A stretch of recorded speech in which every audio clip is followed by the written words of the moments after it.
Ramada room welcomes all. Thanks for stopping by, answering the call. Ups and downs are normal for some of us. Many days I beg to get off this life bus.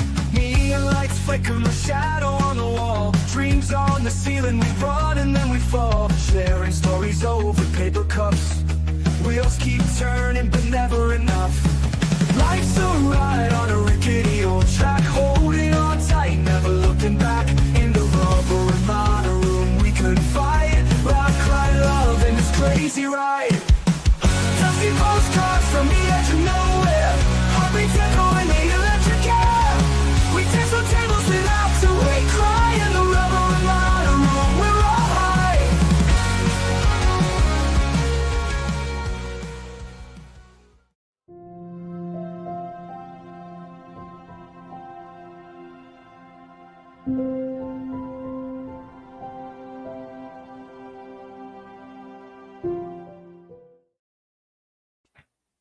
Give me 1 second. I'm going to get some more information from you. Hold, please. Yes, ma'am.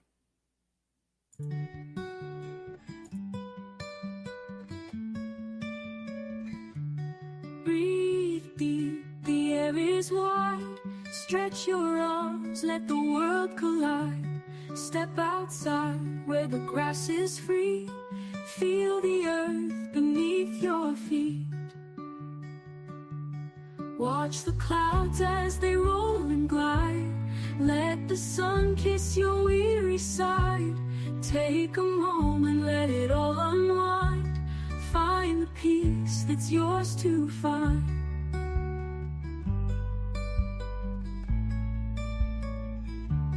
Walk the path where the flowers lead.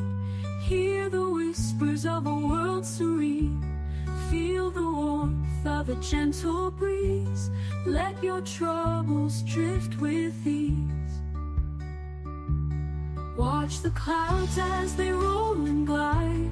Let the sun kiss your weary side.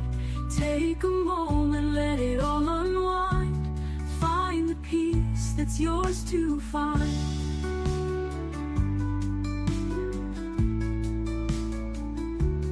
Walk the path where the flowers lead. Hear the whispers of a world serene. Feel the warmth of a gentle breeze. Let your troubles drift with ease. Watch the clouds as they roll and glide. Let the sun kiss your weary side. Take a moment, let it all unwind. Find the peace that's yours to find.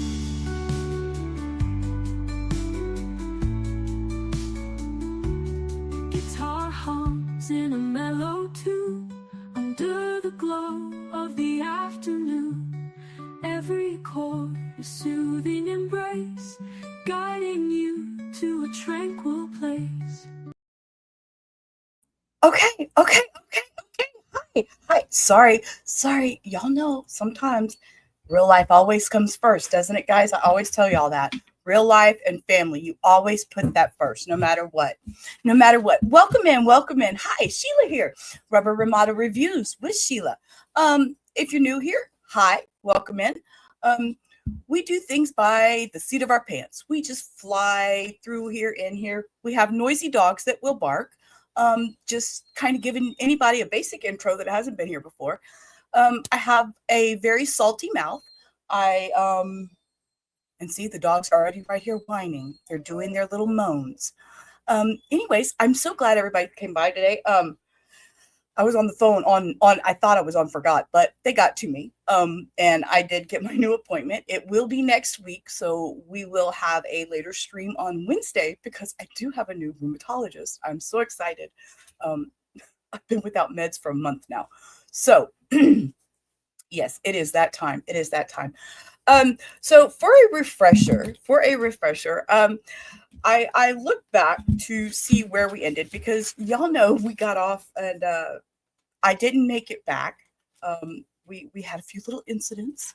So yesterday was another real life day for me. But the last person on stand was Detective Benjamin Boyes. Bores. I'm sorry, Bores, Bores. And he was with the cyber crimes unit. He's been there since 2016. He's the one that looked into all the TikTok, Twitters, and all that Instagram with his Celebrate. And Exion, that he brought up. Oh yeah, I remember we saw the video about the feet where I freaked out and I was like, "Where's the Music Man? I haven't seen him in a few days. We need a body count. I need to know Music Man's still alive." Actually, I do know he's alive because I seen a post he did earlier today. So yes, we did see for feet. I think that was, what was that, Monday? I'm lost on my days. What is today? No, that was Tuesday. See, I'm lost on my days. But yeah, and then they also showed us a screenshot of that route, and the route being, oh, my camera is like way the heck off over here. They showed us the screenshot of the route, and it was 6 minutes and 2.7 miles. And she had, there was a screenshot of the route that they had found in her phone. There was also the Instagram where Julio Foolio was not following her, but it showed that she was following him through his Instagram. And the guy said he didn't interview anyone. They were all extraction reports that he had read, and they left it with that. And there was no real cross on that. And so we're going to pick right back up where we left off and continue with my wild, salty reviews and see where we go today, because from what I have pre-read and gotten us to where we are now, the defense rests in this on this day 5 of the series. So we will get to start hearing defense witnesses, and I'm going to find that. I'm going to really try to be cool, y'all. I'm going to try not to get too, me in my mouth. Let's see. Let me find the one I like. Flip them around, Sheila. Flip them around. Okay, there we go. We'll work with that one. Okay, I'm going to hit play. We're going to start rolling and see where we go. And welcome in. Hey, Cindy, I seen Forrest was in here too. Looky there. Forrest. Hadn't seen Forrest in a while. It's been a bit. And Denise, she's always here. Denise taught me something new today. I should subscribe to my own channel. I might get a pop-up saying I'm coming live. Okay, we're going to start off with just, y'all know, we need something little comical, casual, just to get us, we're going to get us started. Ready? At what time of the day do you start becoming a smartass? When I wake up. Okay. I'm awake. How about y'all? Let's do this.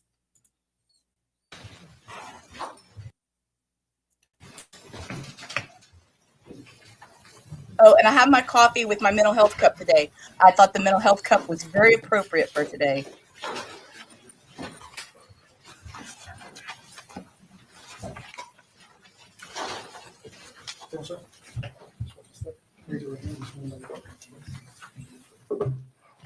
This is going to be the last witness for the prosecution.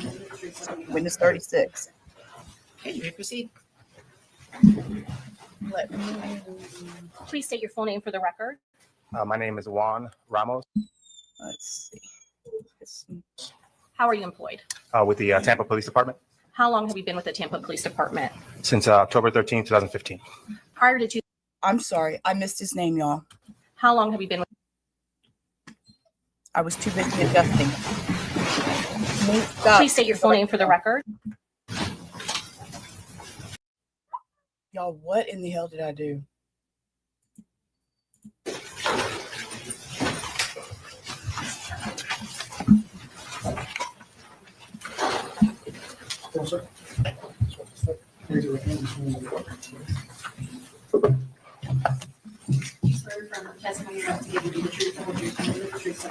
I do. Okay, you may proceed. Please state your full name for the record. My name is Juan Ramos. How are you employed?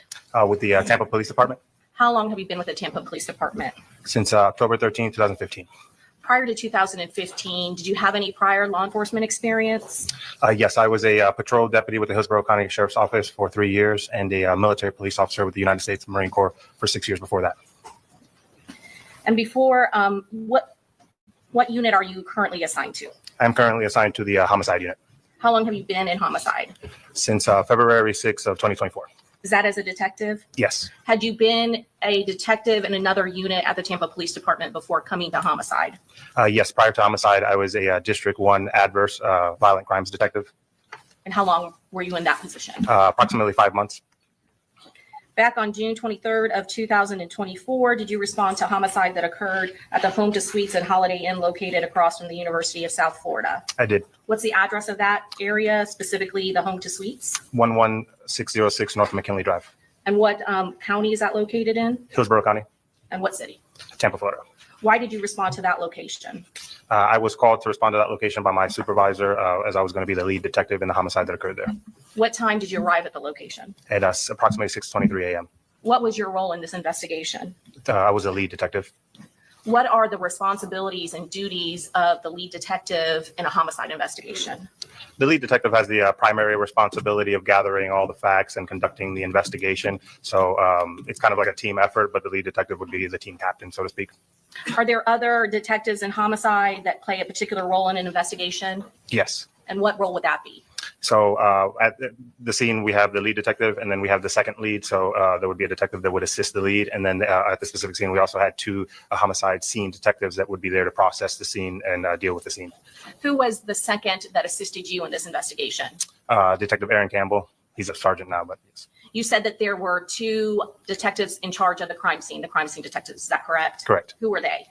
They were Detective David Alverson and Detective Matthew Kirkpatrick. When you arrived, had the crime scene perimeter already been established? Yes, Did you receive an initial briefing when you arrived? I did. Was your sergeant already on scene? I believe so. And who is that? Sergeant Rachel Chonik. When you first arrived, did you make your own observations and do a walkthrough of the crime scene? I did. And what were your observations?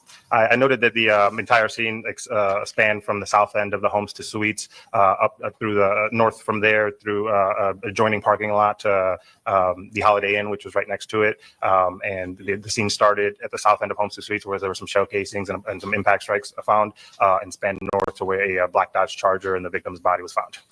Was the victim's body, was it still on scene when you arrived? Yes, it was. Had the victim been tentatively identified at that point? Yes, he was. What information did you receive in regards to the victim? I was notified that his name was Charles Jones and that he was a rapper by the stage name of Julio Foolio. Were there officers with the Tampa Police Department that had already done some initial research into the background of Charles Jones? Yes. Had you previously been aware or knew who Charles Jones was before this investigation? No. What information was relayed to you regarding Charles Jones' background at the scene on June 23rd of 2024? I learned that he was a prominent rapper out of Jacksonville who was in Tampa over the weekend to celebrate his birthday and that he had been at a couple clubs before getting to the homes to suites. Based on that information, at some point during the course of your investigation, did you make contact with the Jacksonville Sheriff's Office, in particular, their gang unit? Yes, I was ultimately put in contact with the Jacksonville gang unit. Was there someone with the Jacksonville Sheriff's Office that was assigned to assist you and put as the lead for the Jacksonville Sheriff's Office? Yes. And would that be in a role of assisting another law enforcement agency? Yes. What law enforcement agency primarily has jurisdiction over any homicide that occurs within the borders of Hillsborough County and the city of Tampa? It would be the City of Tampa Police Department. When you were at the scene, were you made aware of any sort of witnesses or eyewitnesses to the homicide? No eyewitnesses. Was there any persons that were identified to you that were present with the victim, either in another vehicle or in the vehicle when this occurred? Yes, And did you attempt to take initial interviews at the scene? I did. Who did you interview at the scene? I interviewed other people who were with the victim. The victim was found to have traveled to Homestead Suites as a part of a 3-car entourage, 2 cars following his car, and still remaining at the scene was the vehicle of the victim's girlfriend, Armani Turner, and the 2 occupants that were in her vehicle. I think you said initially that the black Dodge Charger still contained the victim. Is that correct? Correct. What were the make and models of the 2 other vehicles in the victim's entourage? Armani Turner's vehicle was a Hyundai Sonata, gray or silver, I believe. And then there was a black Nissan Altima that belonged to Tafa McRae. Was the black Nissan Altima, was that at that location or was that later discovered at a different location? That one was discovered at a different location. It was not at the scene at my arrival. Now, you said that you interviewed Armani Turner. Is that correct? Correct. What is the nature of her relationship to the victim, in this case, Charles Jones? At the time, she was the active girlfriend of Mr. Jones. When did her interview occur? It occurred approximately 7:30 a.m. at the scene. It was one of the first ones I did. And when you say 7:30 a.m., are you saying June 23rd of 2024, going into the later morning hours? Correct. What was her demeanor at the time when you interviewed her? She was visibly upset and about the situation, obviously. Without going into what she said, was her interview recorded? Yes, it was. Was she put under oath? Yes. And did you take a statement from her? Yes. Were there any other individuals that were pointed out to you that had been in one of those 3 vehicles still at the scene over there at the Home to Suites? Yes, there was Miss Randolph, who was a friend of Armani Turner's, the passenger of the front seat passenger of the Hyundai Sonata, and then Mr. Robert Howard, who was the backseat passenger of the Hyundai Sonata. Again, did you take a interview with Miss Randolph? I did. Did she provide that to you? Yes. Was it recorded and was it a sworn interview? Yes, it was. Mr. Howard, same questions. Did you interview him as well? Yes, I did. Was it a recorded and sworn interview? Yes, it was. And did you, after those interviews, did you have an understanding as to what vehicle that they were in? I did. And what vehicle were those 3 individuals? Ms. Turner? I have to pause. Muffins has entered the chat. I haven't talked to Muffins in a few days. I ignore you on Facebook and go, no, I have an interesting conversation to tell you about though. Yeah, I will have to message me. See, look, my words are not, I'm in shock because, Cousin Joe messaged me today. So I will leave you with that and I will text you later this evening, daughter. Welcome in. Miss Randolph and Mr. Howard in? Armani Turner's Hyundai Sonata. At some point in the course of your investigation, did you learn that there was another vehicle with the victim's entourage or the victim's party that was not on scene at the Home to Suites? I did. Where was that vehicle located? That vehicle was located on Gates Drive, just north of Advent Hospital nearby. Had there been other members of the Tampa Police Department that had responded to that location? Yes, Were you also alerted that there were other victims that had been shot in this investigation? I was. Who had been shot and when were you notified of that? At the scene, I was notified by Sergeant Portman that there was 2 other occupants in Mr. Jones's Charger that were struck by gunfire, Gino Norris Jr. and Xavier Edwards. And I was told that they were transported to the Tampa General Hospital. And then I learned of Camilla Bentley being shot as well as an occupant of the Tiffany McRae's Nissan Altima, and she self-transported to Advent Health.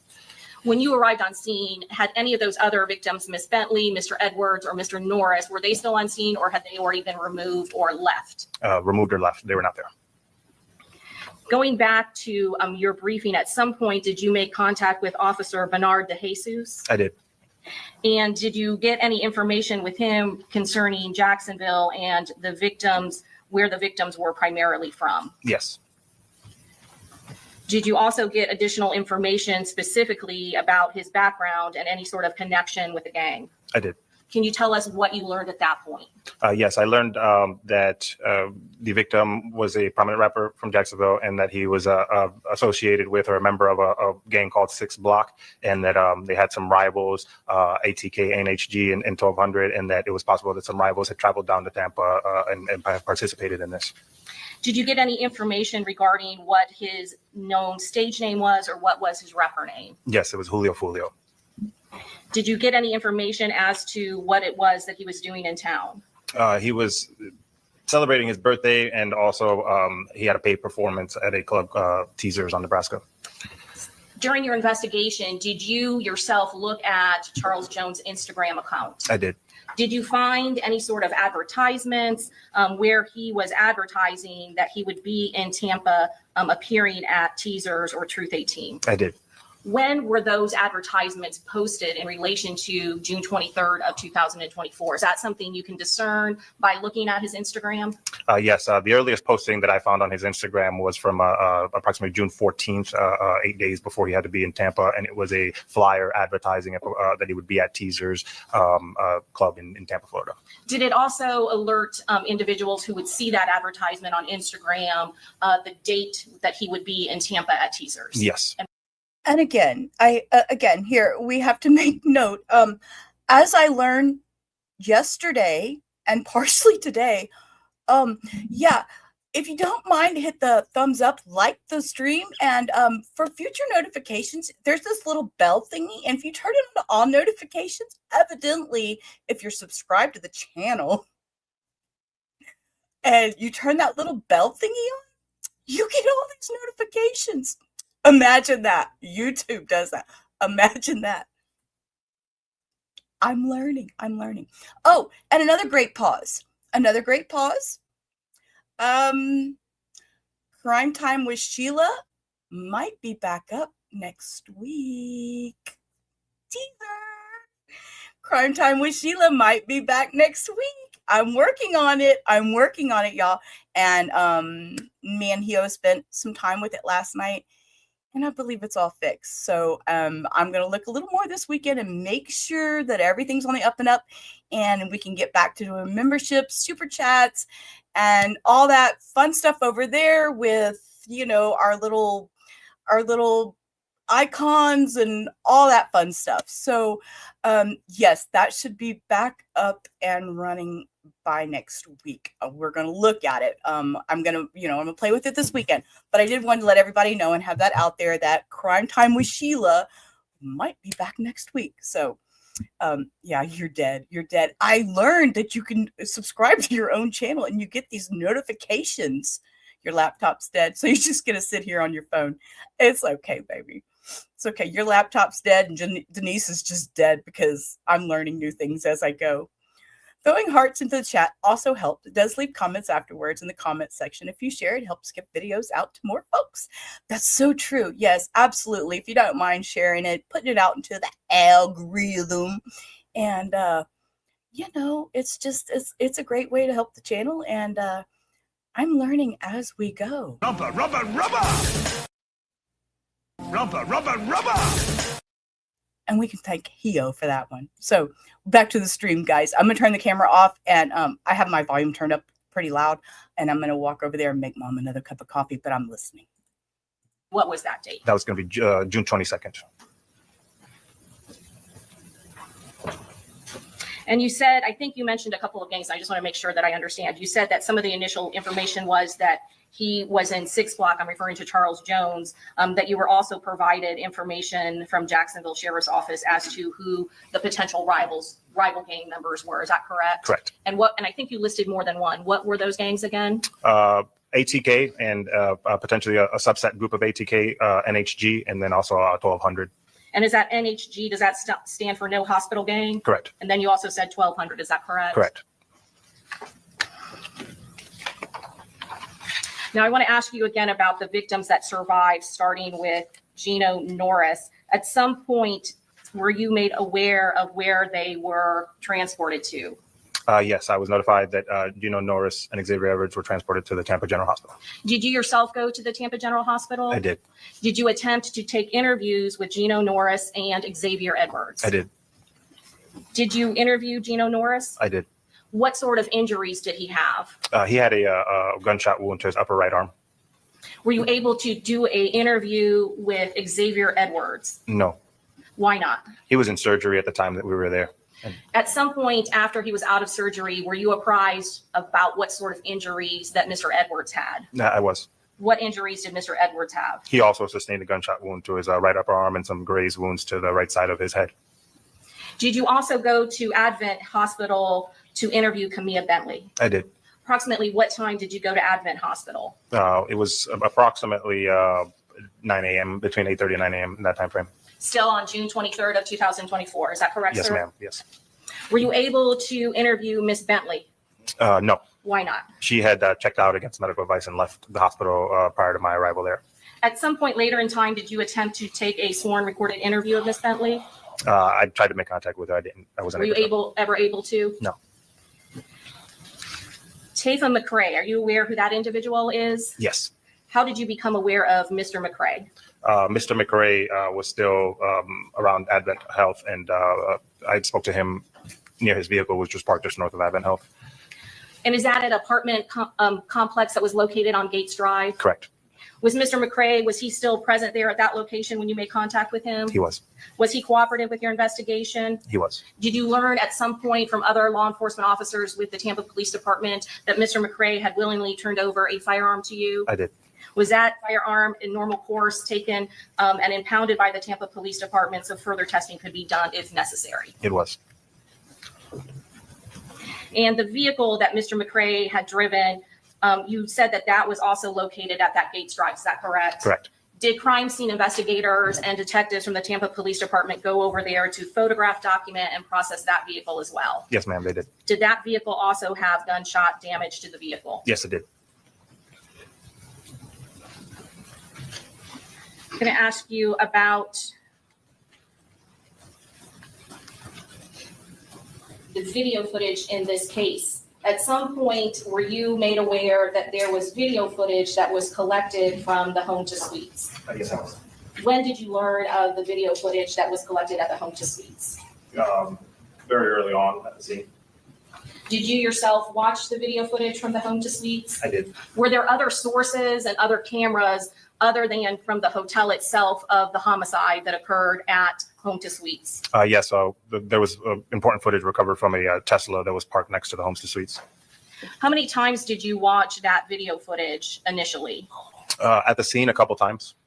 During your observations or viewing the video footage, were there suspect vehicles that you became aware of that were relevant to your investigation? Yes. And what suspect vehicles were there and how many?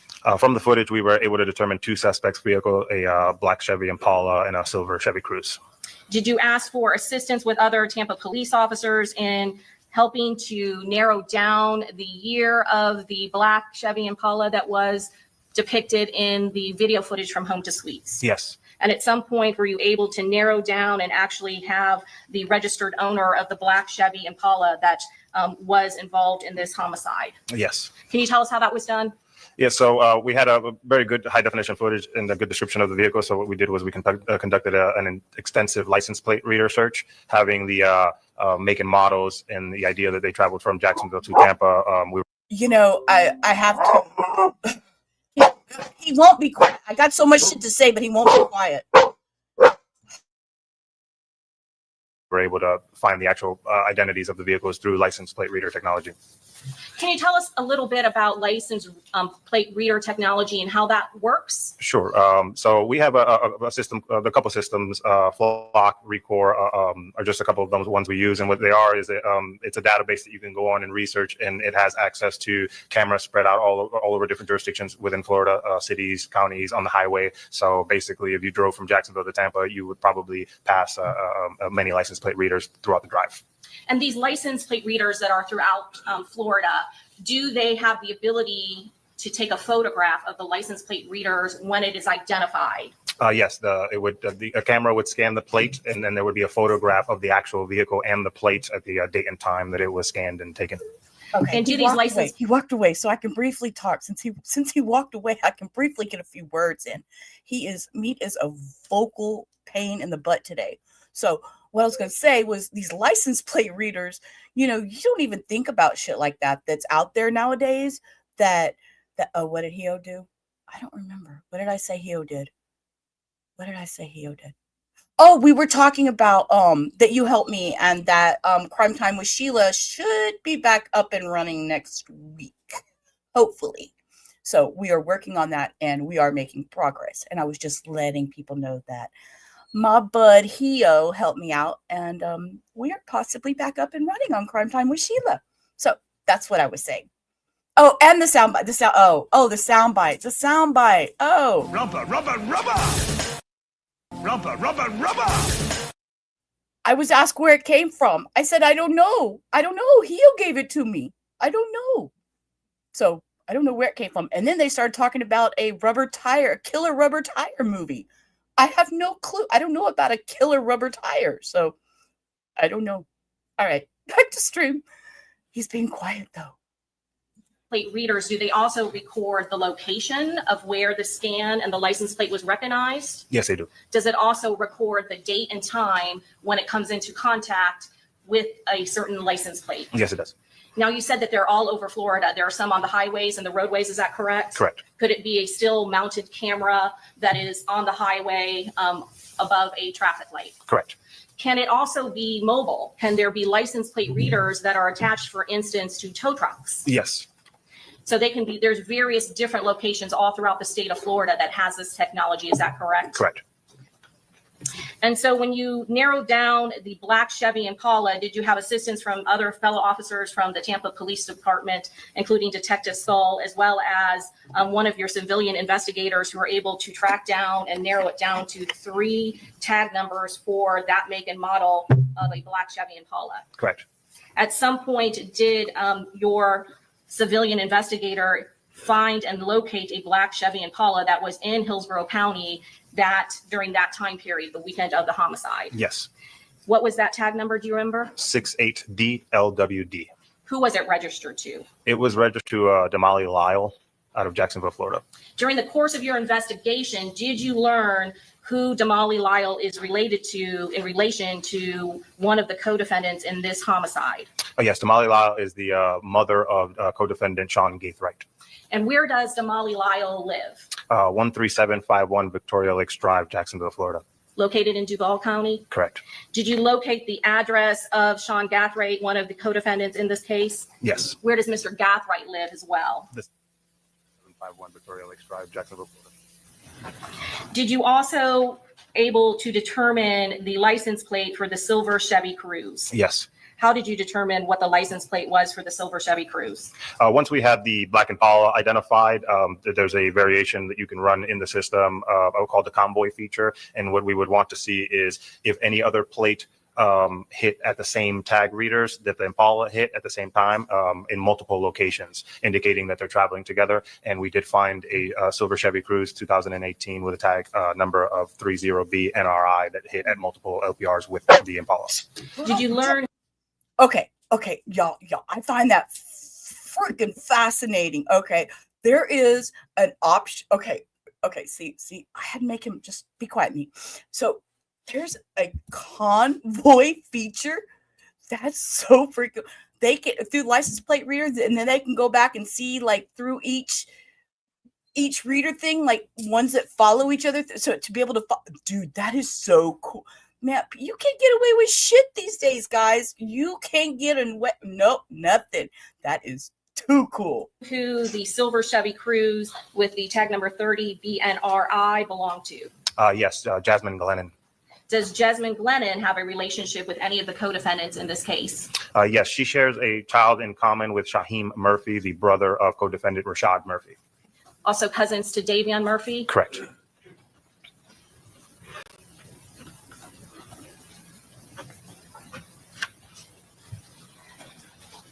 Your Honor, at this time, the state would introduce into evidence States Exhibit 80, 81, 82, and 46A, B, and C. Any objection? These are the ones I showed you. Do you want me to show you again?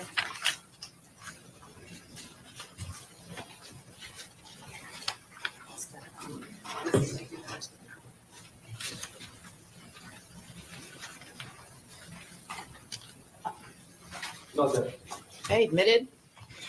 So, Detective, I think that you mentioned a couple of different companies. One was Vigilant, is that correct? Flock Record and Vigilant is one of them as well, yes. And did you utilize cameras from Florida from all 3 of those companies? Yes. I'm going to show you State's Exhibit number 80.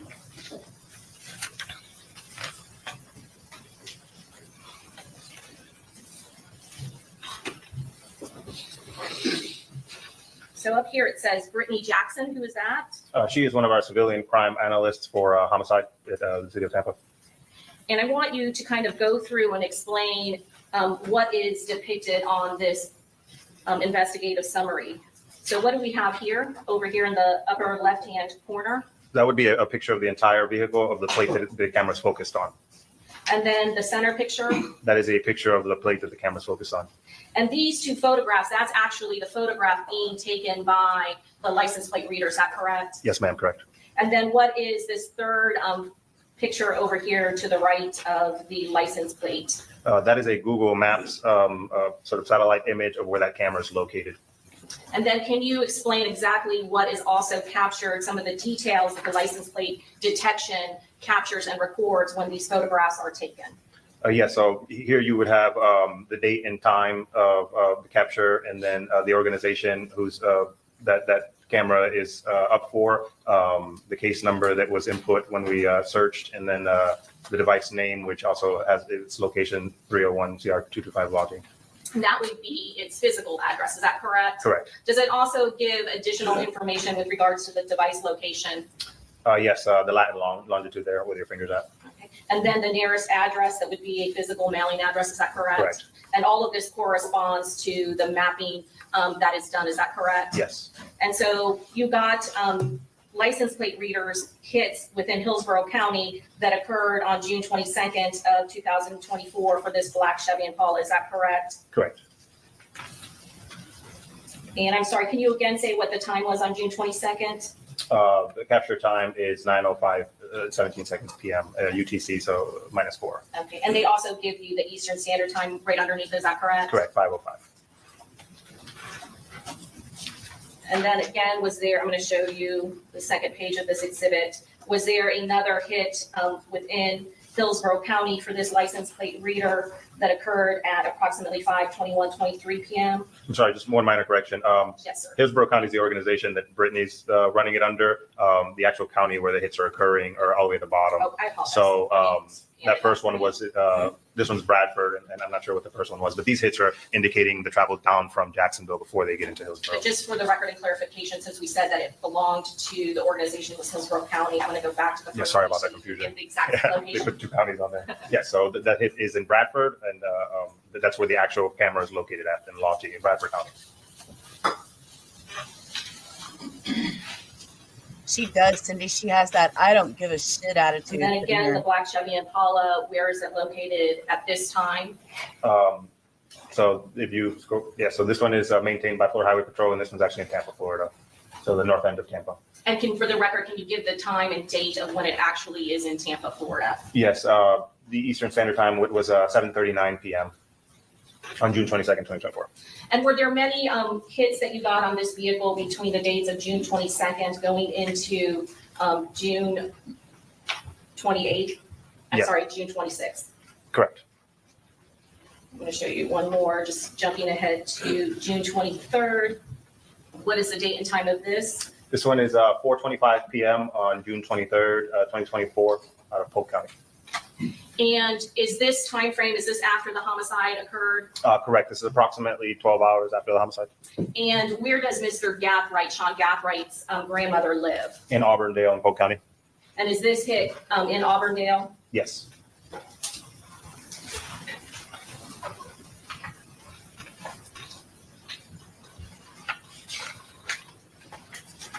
Did you also look for hits belonging to the silver Chevy Cruze? Yes, I did.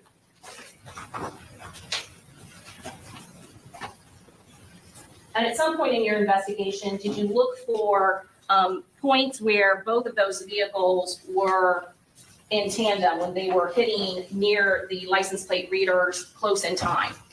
Yes, I did. I found 4 separate license plate reader hits where they were traveled within 1 minute apart from each other.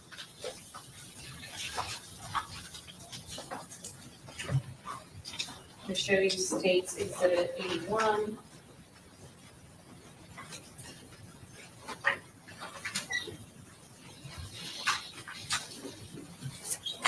I'm going to go to 82, start that.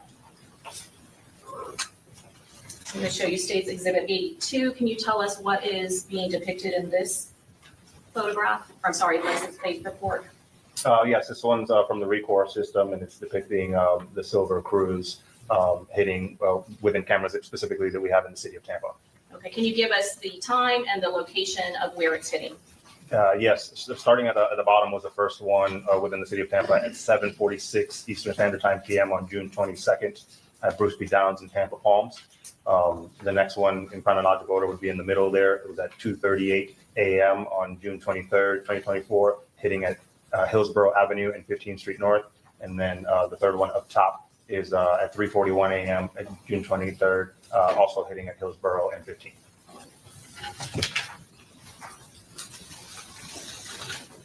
And the second page of this exhibit?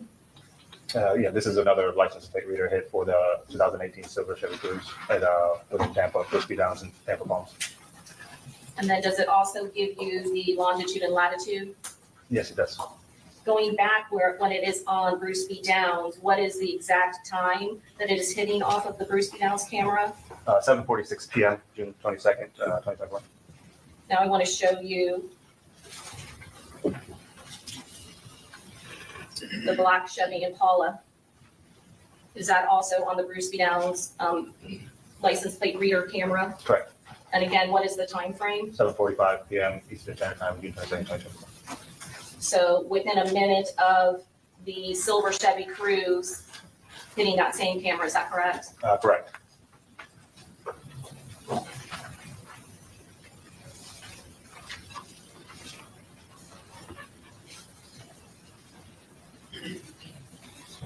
Did you prepare maps that coordinated and showed the kind of progression of these two vehicles utilizing the license plate readers? Yes. I'm going to show you. This is also a part of State's Exhibit 82. Was this the next one? Yes, this is another one in Tampa for the Silver Cruise. And the next page shows the longitude and latitude. Correct.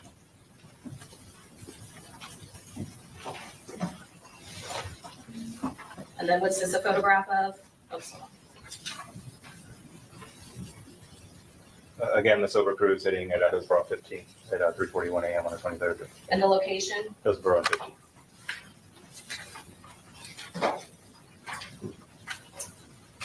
And then what is this a photograph of? This is actually the black Chevy Impala hitting at Hillsborough and 15th around the same time, 3:41 a.m. Utilizing the same camera? Correct.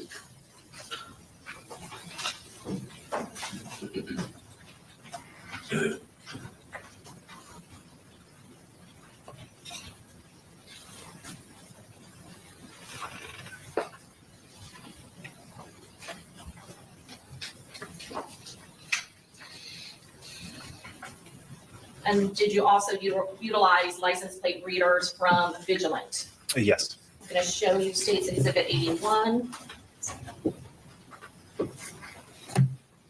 This report looks a little bit different, but very similar information, correct? Correct. Can you tell us what is the photograph on top? Yeah, so this is actually a photograph of a vehicle registered to co-defendant Isaiah Chance.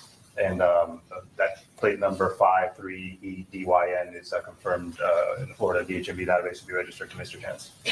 And is this the map showing where it's located? Correct. And where is this particular license plate reader located? So this was in the vicinity of 13757 Victoria Lakes Drive, Jacksonville, Florida. And is this license plate reader one of the mobile ones that is on a moving vehicle that happened to capture the license plate? Correct. This was likely have been a tow truck driving through that neighborhood. And what address was the co-defendant Isaiah Chance's vehicle located at? It was it was in front of 13751 Victoria Lakes Drive, but it's showing 57 there, so in the vicinity of. Okay. And who do we know that lives near that address in that vicinity? That's on Sean Gaithwright's house. And what was the date and time that the co-defendant's car was placed at Sean Gaithwright's house? May 28th, 2024 at 10:17 p.m. And was this? 10:17 p.m., ma'am. Yes, of course. And how was this relevant to your initial investigation? This was the first time that we had some linkage between Isaiah Chance, the co-defendant Isaiah Chance, and Sean Gaithwright. So I knew of Sean Gaithwright's name because of the registration on the Black Impala, and now this provided linkage between co-defendant Isaiah Chance and Sean Gaithwright. Welcome in, Mustang. Good to see you. Nice to see you here. You're new over here. Don't come in often. No, hi.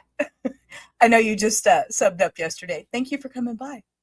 Without going into your conversations with the Jacksonville Sheriff's Office, had Isaiah Chance, his name, been provided to you during the course of your initial investigation when you first made contact and investigated the gang relevance to this particular case? Yes. So that was a name that you were familiar with when you had this hit on your license plate reader? Yes.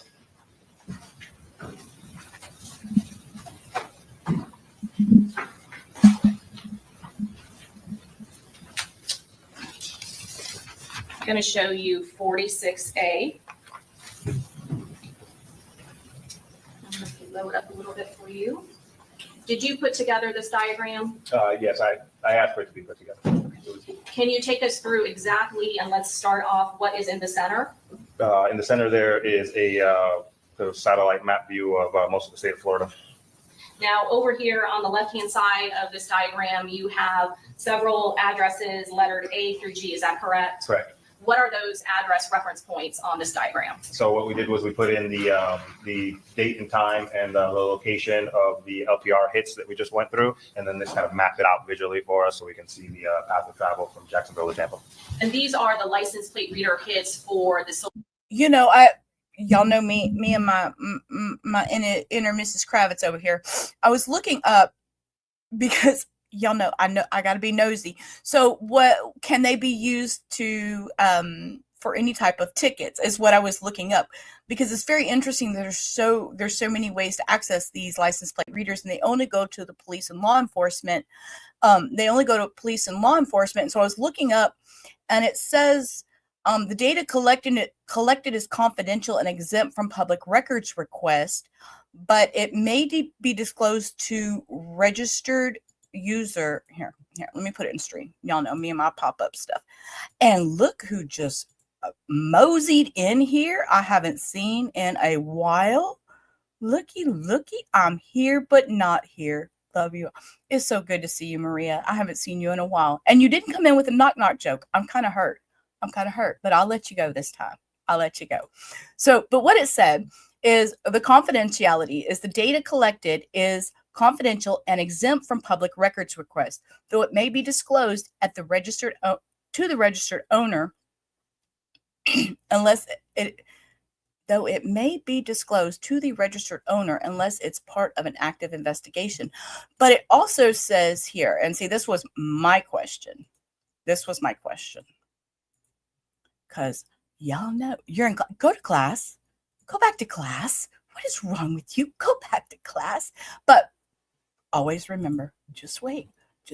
Look, I got something new. It's your thing. Do what you want to do. Okay, so the answer to my question was no traffic infractions. The LPR systems cannot be used to issue standard traffic citations like speeding or red light violations. That was what I wanted to know. Because it was just a question. Y'all know me. I've always got questions. Silver Chevy Cruze, is that correct? Correct. That has the tag number 308 NRI. 30B. Yes, correct. Sorry, did I say, is that a B, not an A? It should be a B. I think it was on this specific photo. So some of the LPR hits have confused the B for the 8. I think in this specific photo it says 8, but it's a B.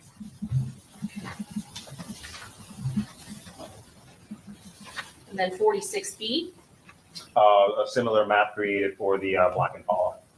And on the left-hand side, you have 4 points of location of license plate readers where the black Chevy Impala was seen. Is that correct? Yeah, this was one of the ones done a little bit earlier. I think in total we had 8 points, but at the time. We have tolls here in Texas too. And if you go through those toll booths, they will send you tickets for, if you don't have a toll tag on your thing, you'll get a ticket in the mail. And it's like 10 times what it would have been just to pay that damn toll. This one was created, we had 4 points, yes. So in addition, there are 4 additional points that you have been able to locate for this black Chevy Impala when it was traversing from Jacksonville to Tampa. Is that correct? A total of 8 points from Jacksonville to Tampa, and then from Tampa to Polk County. States Exhibit 46C.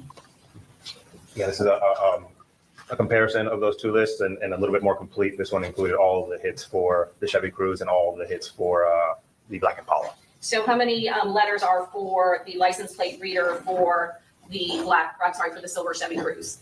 So everything there from A to J on the top. And are they designated with a little red tag? Correct. And then how many points of contact with the license plate readers for the black Chevy Impala? Everything from A to J on the bottom in blue. And now I want to ask you, why have you highlighted, these different points of interest for the silver Chevy Cruze as well as for the black Chevy Impala? At the time that I highlighted these were the 3 out of the 4 that I had found where they had hit around the same times at the same readers, indicating a traveling in tandem or convoy feature. And for the record, can you list each one of the times when? So I find that interesting that they can use the LPRs for tickets on the toll booth, but they can't use any that are stationed about or the LPRs that are on the tow trucks. Both the Chevy Impala as well as the silver Chevy Cruze hit at the same license plate reader very close in time. If I could refer to my report, I actually have all 4 of them listed out. Yes, there was additional ones. Yeah, that there was this- there was one more. Hold on. I'm Yes. sorry. I can read it right.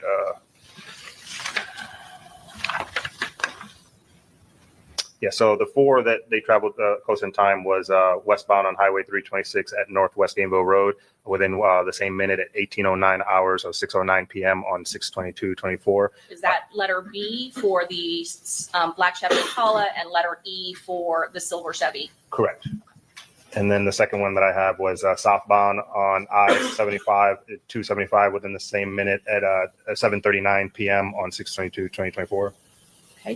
That would have been F for the cruise and C for the Impala. So more specifically off of Tampa Palms Boulevard, is that correct? Correct. Okay. And then the third one? Southbound on Bruce B. Downs and Tampa Palms Boulevard. I'm sorry. So the I-75 and 275 is a separate one from the Tampa Palms. That was a separate one. Yes. I And apologize. then Okay. and then I have Bruce B. Downs, Tampa Palms, 1945 to 1947 on 6/22.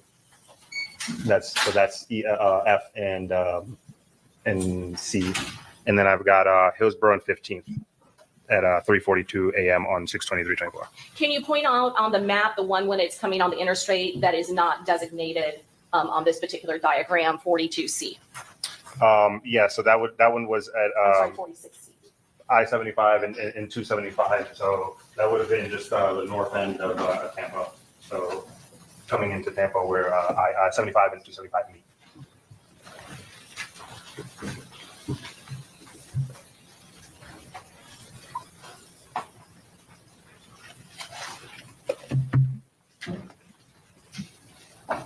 And you also caught them on license plate readers when they were leaving Tampa, is that correct? Correct.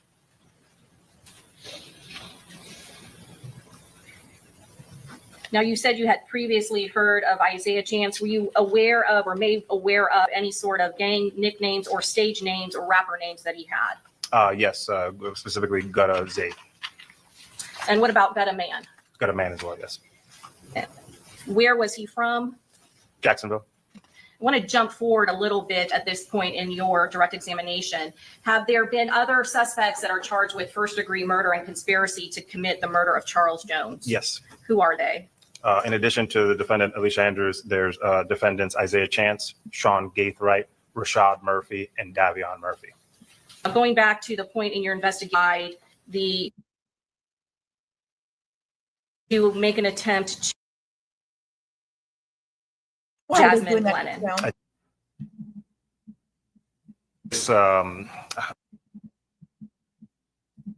It's, their initial scene. her to the black Chevy Impala. Alverson spoke to her. That is them doing that. Investigation. My hands are right here. I'm not touching nothing. That is The them. assistance of other an interview. I'm gonna pause it and start it again. It's a team effort. One Detective Alverson. of the detectives who acted in Auburndale, Yeah, black Chevy Impala. they're bleeping a bunch of stuff out. I'm not doing that. That's them. I don't like that because I feel like they're hiding stuff from us. I mean, even though it may be names, I have a problem. I The just tag number. I that understand this has a information. lot of gang relations to it and security and all The that. NCIC Southern Florida. So does that go beyond? Is Yes, that correct? So correct.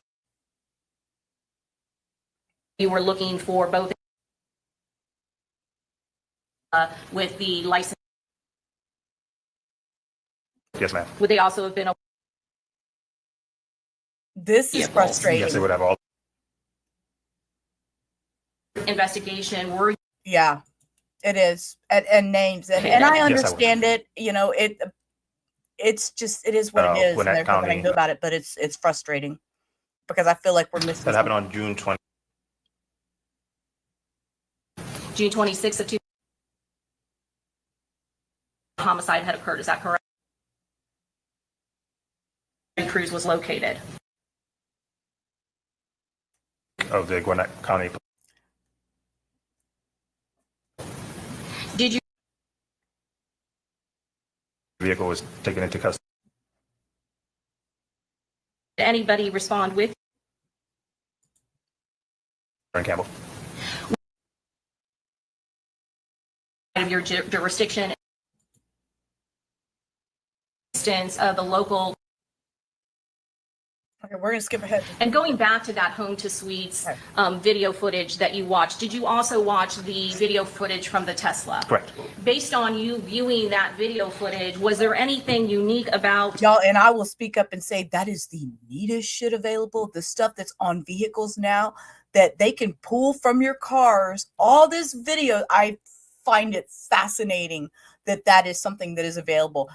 Growing up in the 80s, I would have never, that's like Jetson shit to me. Okay. So it is what it is. Yeah. the firearms in this case that caught your attention? Yeah, the most distinct thing that really caught our attention early on was the fact that both of the rifles used at the scene were equipped with brass catchers, and therefore they left no shell casings at our scene. And as an experience as working homicide cases, is that typically something that you would expect to see at a homicide scene involving assault rifles, assault platform rifles? Overall, go ahead. It's not as common. And you mean that a crime has a brass catcher? Correct. But my question to you was, as a homicide investigator, when an assault rifle is used, would you normally expect to see at a crime scene the shell casings from the rifle, from the assault rifle? Correct. We would expect that the AR platform would eject casings, and we find those casings on the ground. When you watched the Home to Suites video, did you see and were you able to discern based on the camera placements and angles where the location of where the potential shooters were? Yes, correct, ma'am. And were those areas where the shooters with the AR rifles, and how many shooters in this particular case had assault rifles? 2 out of the 3 shooters. Was that area searched for any sort of shell casings? Yes, ma'am. And were shell casings belonging to an assault rifle? Were any shell casings for an assault rifle located in that area? No, ma'am. And when you viewed the Home to Suites video, were you able to see what you have described as, or what you called a brass catcher on the assault rifles? Yes, ma'am. So when the Toyota 4Runner is stopped, driven by Sean Gathright 3 days later, were there gun parts suitable for use with an AR rifle, the types that were used, the 2 that were used in this particular case? There were. Was there ammunition that is suitable for being fired in assault rifles that were located in that gold Toyota 4Runner driven by Sean Gathright? Yes, there were. And since there were no shell casings left by the assault rifles at the crime scene, is there ever going to be any sort of shell casings that we can compare that would be of use in our case? No. But still of relevance or of note to you would be any sort of ammunition that can be fired in those type of weapons that are depicted in that video. Is that correct? Correct. Is that why you seized that ammunition suitable for an assault rifle from that vehicle? Correct. Now, there were some shell casings that were located. Is that correct? Yes. And what sort of shell casings were there? Those were rifle shell casings. At our crime scene. Oh, I'm sorry. At our crime scene. In Tampa. I thought we were talking about the car. Yes, at our crime scene, we recovered 31 spent 9mm pistol casings. And all of those only cannot be fired in an AR rifle. Is that correct? Correct. And in the video, is there another shooter that is identified as having a firearm as opposed to an assault rifle? Yes, one of the shooters was equipped with a pistol. Okay. Did you notice anything unique about the pistol when you are viewing the video from Home to Suites and the Tesla?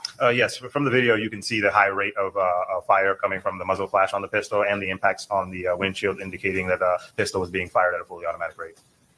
And can you tell the jury what is the significance of that and what does that mean for a semi-automatic pistol? Yes, pistols typically aren't configured in fully automatic mode, as there's a lot of legality behind it. So this specifically was a Glock pistol that was believed to have been equipped with what they call a Glock switch that would be put on the back plate to convert the Glock pistol to make it a fully automatic pistol. You know, and I will pause there to go back to talk about this again. We never dreamed of the technology available today. Like Cindy says, she needs a robot named Rosie. And, you know, Mustang, no. We didn't. At high school, I used to carry around one of those big boom boxes. Felt like it weighed 50 pounds. Now you can store thousands of songs on an iPad or other devices that fit in your hand. Never, never, ever would I had ever imagined. You know, I can remember as a young one watching Jetsons and thinking, never in my lifetime, never in my lifetime. And here we have at our local, we have a little airport right down the road, and they just started doing these. Y'all, I will have to find it and bring it in and put it in the Discord in the back. But they started these little taxis that'll run you from this local airport out here in the country to Houston. It's these little air taxis, and it's a drone basically, but it will take you from one airport to the other, and it's an airport taxi. It is something new. They've come out in Houston. I was like, this is some AI bullshit, and it's not. It's not. It's actually happening. And I never, I'm 53 years old. I will tell you all day long how old I am. I never thought I would see anything like that in my lifetime. So I find it totally interesting. And here he's talking about putting a little switch on a weapon that was probably made with one of those plastic printer. I can't even think of the right word. The printers that you put the plastic in. My words aren't wording. The 3D printers, the 3D plastic printers. You know, this is probably how they made this little piece for this weapon to make it fully automatic, to convert it. I never thought stick plastic in a printer and you're going to, what? That doesn't even make good sense to me. So we've come so far. And Hector and I have these conversations, and it's like, well, we talk about things. He's like, well, that technology is so far behind with what we know now. And I'm like, wait, what? You know, it's the difference in mindset, I guess, and the difference in our thought process, because I look at things a little different than he does. He looks at things that we have now that they're outdated, that they should be more advanced. And I'm like, I can't believe it's advanced is what it is. So it's very interesting dynamic when it comes to me and him talking about that kind of stuff.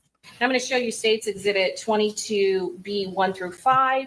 Do you recognize this DVD? And did I ask you to previously look at that and then initial it so you could locate it or recognize it at another time? Yes, ma'am. And does this video fairly and accurately represent the video footage from the home to suites that occurred on June 23rd of 2024? Yes, ma'am, it does. And we previously introduced into evidence already States Exhibit 22A and 22B6. I'm going to show you on video. Are you admitting the remainder of 22B, Yes, 1 Judge. through 5? Judge, we would admit at this time States Exhibit 22B 1 through 5. Any objection? Okay, admitted. I'm going to show B 1 through 5, but I am going to show 22A as well.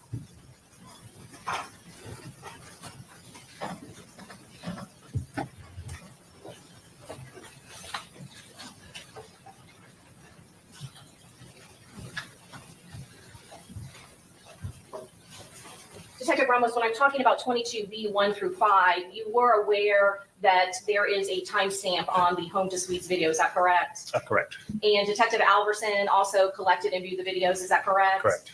And was there a time discrepancy from the home to suites video? Yes, there was. And what was the time discrepancy? I have a referred report. I can't If recall. that would help refresh your recollection, absolutely.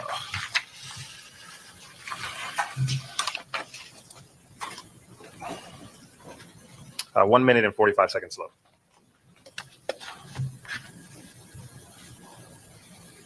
Sounds like my computer clock that's 5 minutes slow that I can't get it to fix. Denise be calling me. Where are you? Let me show you B1 first. Can you tell us what is being shown in B1? Yes, this is a camera from the homes to suites on the east side of the building, pointing southeast towards McKinley. I'm gonna pull the media down. Pull the media down so we can see.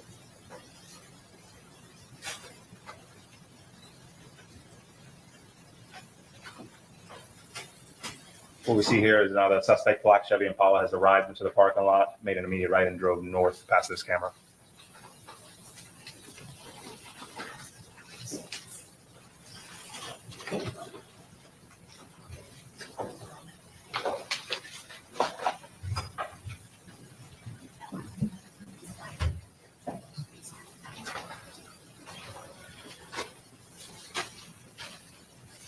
I can tell you as of right now, my computer clock says it's And then where is this 4:03. camera angle?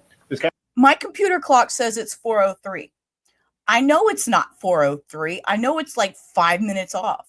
So I'm learning to tell the time on my computer.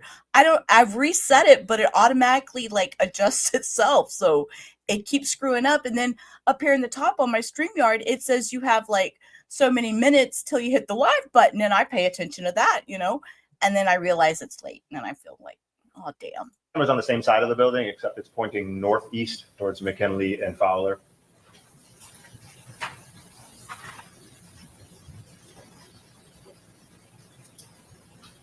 As a suspect, Black Impala travels north, it now crosses in front of this camera.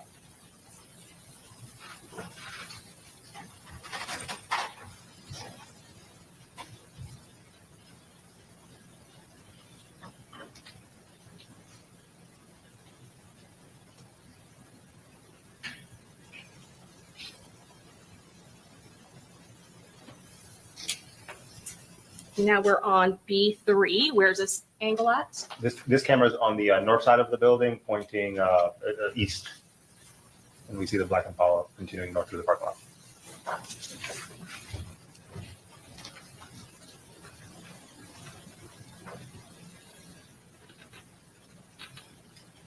We'll show you B4.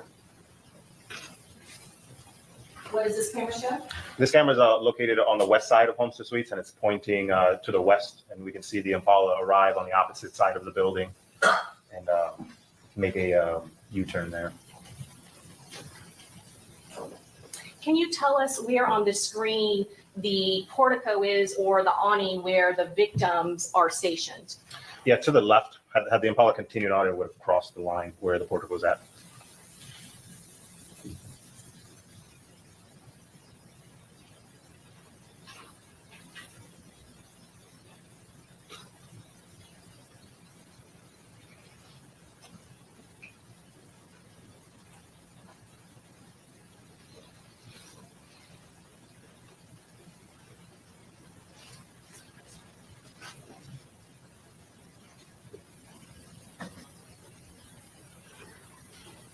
So what's happening now at The- 4:35? The suspect Silver Cruise has arrived in the view of this camera and driven north from the west side of the building. And I say 4:35, the timestamp, but what is the actual time with the conversion? So right now it would be 4:37:45, since this is a slope. And where the silver Chevy Cruze came from, would it have gone by where the victims were stationed at the entry to Home to Suites?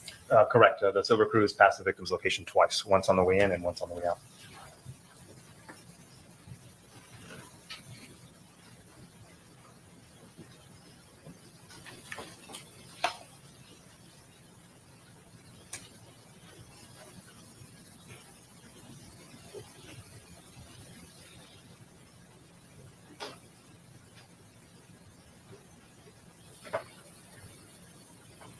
What can you see now? Yes, in the center there, between the top of the van and the extension there, we saw three figures come from the Impala area of the Impala and go towards the front of the hotel. And this is the aftermath as they're running out.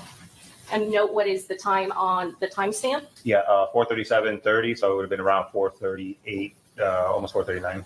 What are we seeing now? This is the aftermath of after the shooting, after Xavier Edwards drove north through the parking lot. We see the Impala pulling out of the spot and leaving at this moment.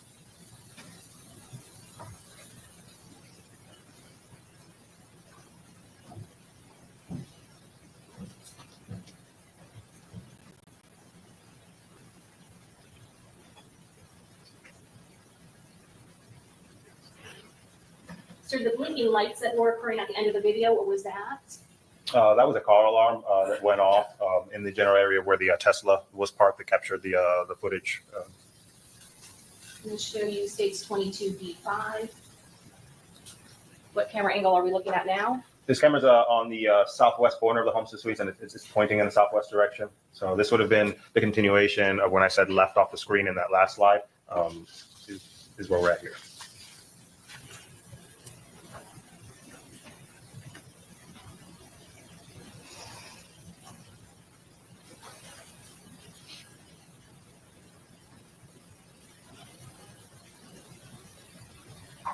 We saw the Cruze come in, and now we're seeing the Cruze come out.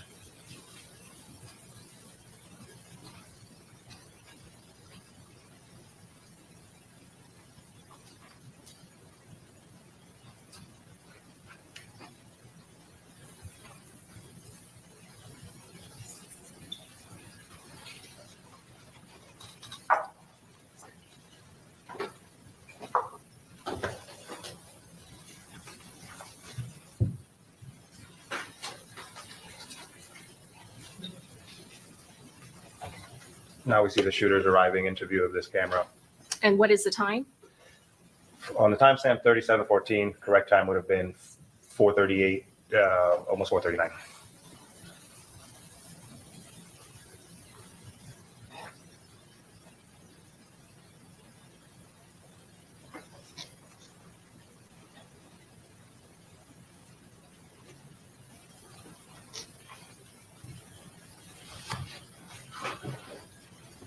Detective, I'm going to show you what's been marked for identification states Exhibit 45. Do you recognize this diagram? Yes, I do. Did you create this diagram after you noted and watched all of the videos, including the Tesla video as well as the Home to Suites video? I did. Was there also a video that was located outside USF on a pole, what's considered a pole camera? Yes, there was. Your Honor, at this time, we introduce into evidence states Exhibit 45. Any objection? No, the diagram.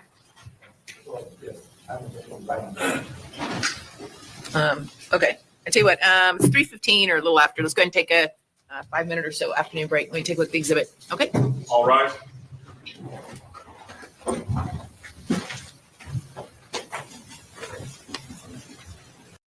Okay, and that's our luxury of Zoom. We can zip right past that and get right Guys ready back to to go? our beautiful judge Did you have that any I objections to love. the video 24 for the full cam? No. Okay. All right. Thank you. You going to replay crew? All right, Denise. I'm glad you were here, love. I'll see you. I'll talk to you over the All right. weekend. Let's go ahead and bring him in. Get going.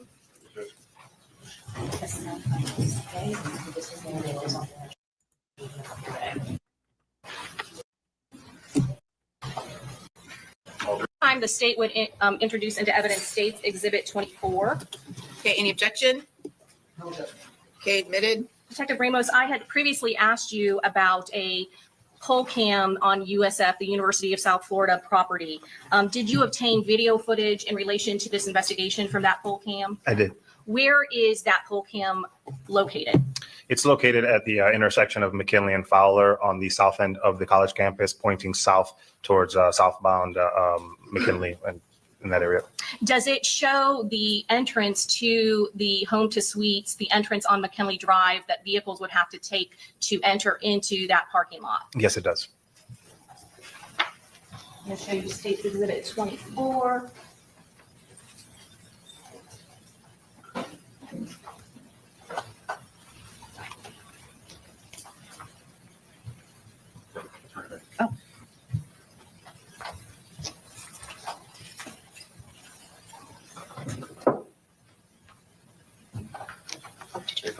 Thank you.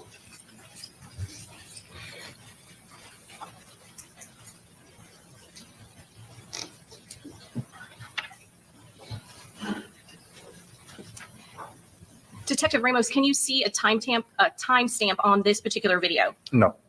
Is there a time that was associated that you were able to determine based on coordinating it with the video footage from the Home to Suites? Yes. And when in time is this video capturing? This video is going to start approximately 04/22/23 time frame on 6/23/2024. And the first thing we'll see is the victim's convoy arriving. And can you tell us what this intersection is? So the camera's pointing south. The street going from east to west is Fowler, and then south of the light is North McKinley. The Homes to Suites is on the right-hand side at the top center of the screen. And can you kind of, if you could stand up, just kind of point the general direction of where the entrance would be if you are entering Home to Suites on McKinley? Sure. So it is top center of the screen, to the right of those headlights, south of the crosswalk to the right-hand side. And you said the victim and his entourage are going to be shown momentarily, is that correct? Correct. And what direction are they coming from? They're coming northbound on McKinley from the Bush area.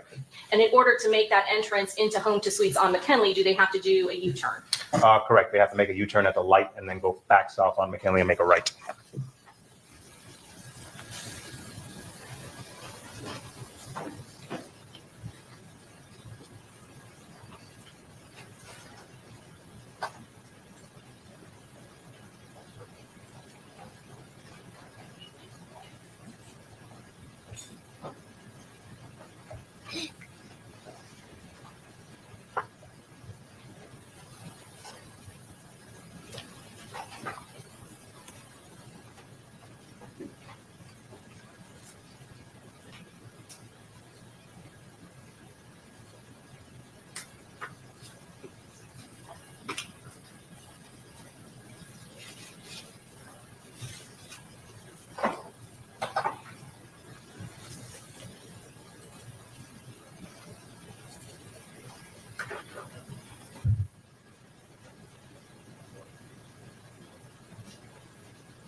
I don't quite understand this video.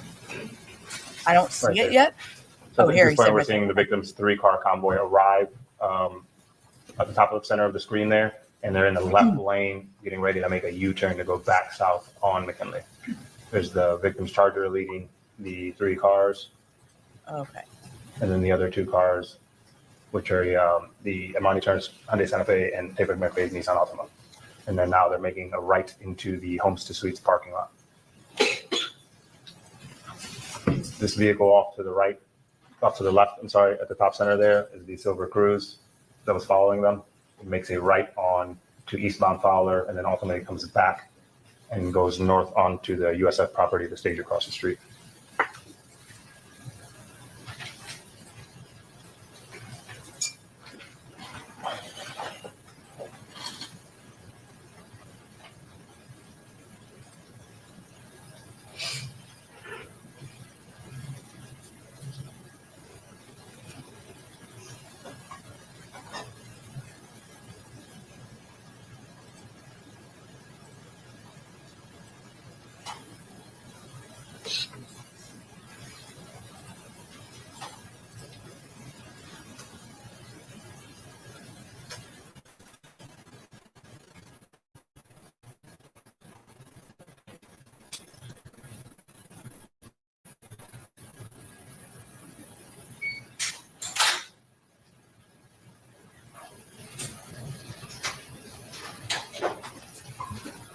Okay, why?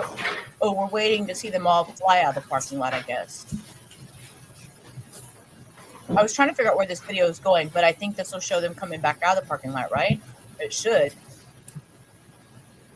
The Silver Cruise just came northbound onto the USF property. I'm gonna back up just a little bit. Sure.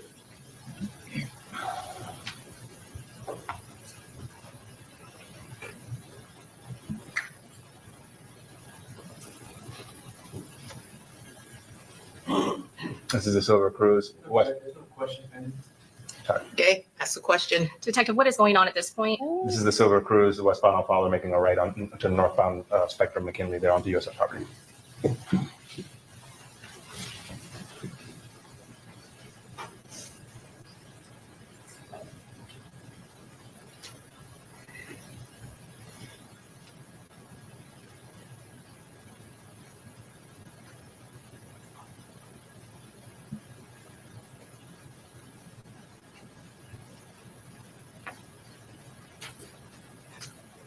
Okay, this is a boring video. Can't see nothing. I don't like it.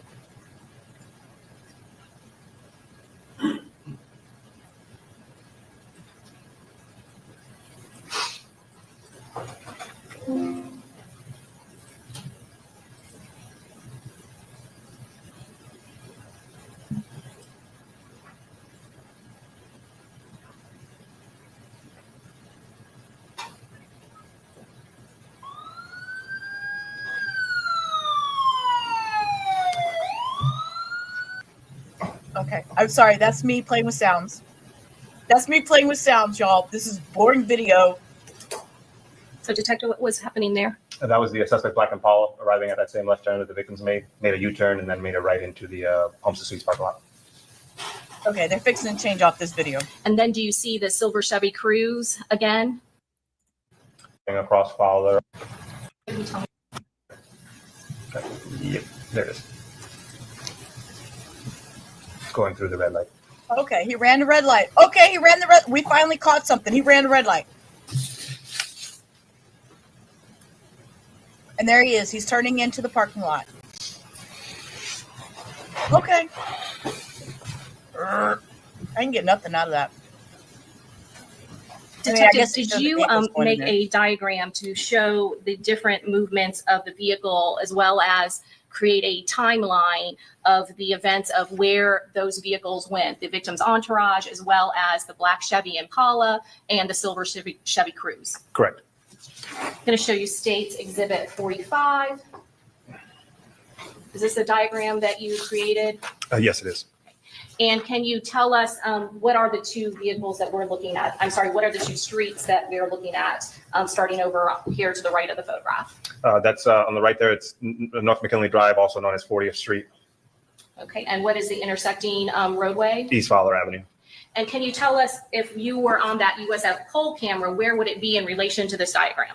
It would be to the top right off the diagram. And so the camera would be looking down into where that entrance is on McKinley. Is that correct? Correct.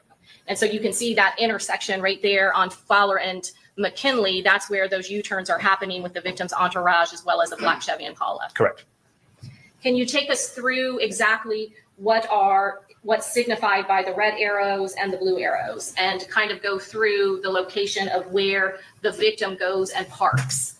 Yeah, so And you can stand up if you need to kind of point different areas out. sure. So we have here 3 color codes, green, blue, and red.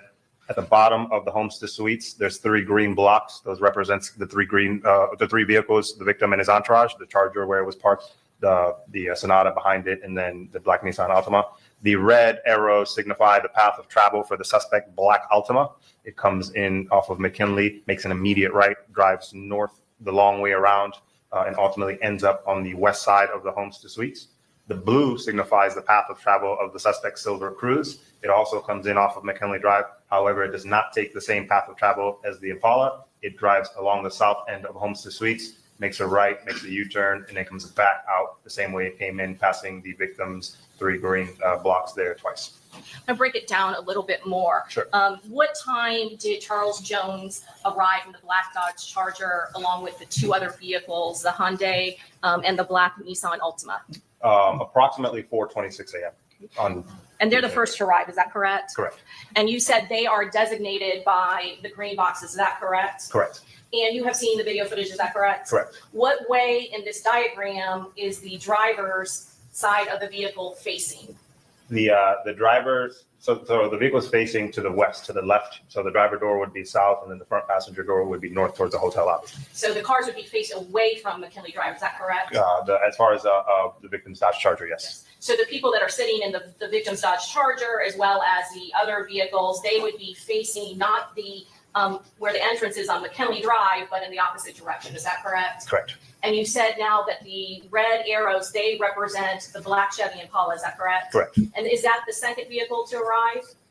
After the victim's vehicle, yes. And what time approximately does the black Chevy Impala enter into the parking lot of McKinley Drive and go around the building and park on the opposite end? It was approximately 6 minutes after, so approximately 4:32 a.m. And you said that it never goes in front of the victim's vehicle, is that correct? Correct. And based on the different camera views that surround this property, where does it end up and do that U-turn and ultimately park?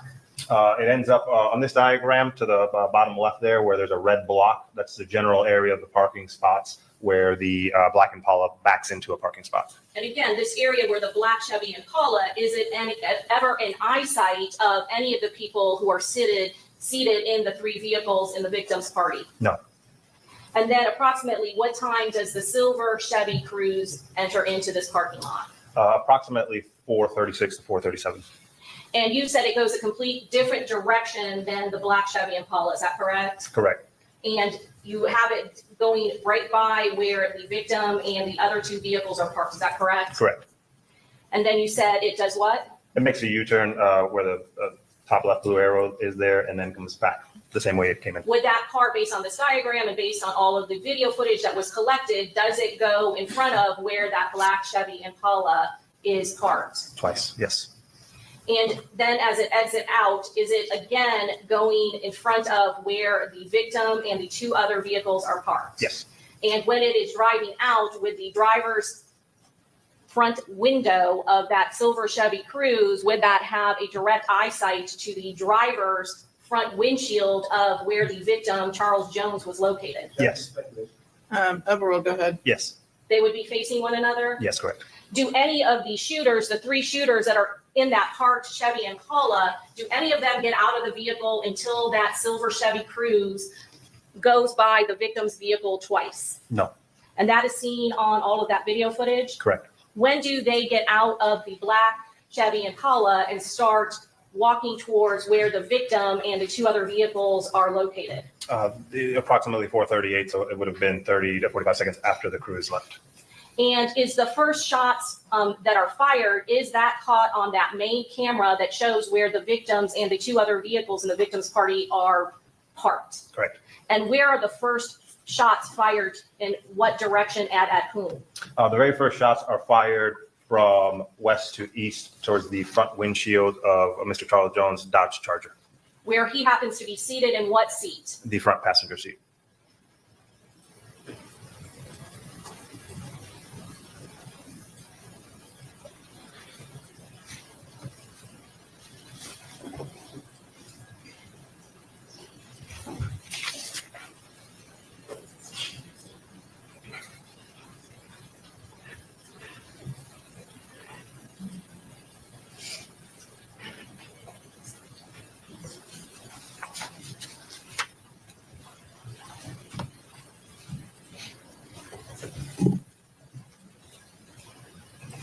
Published states 22B6.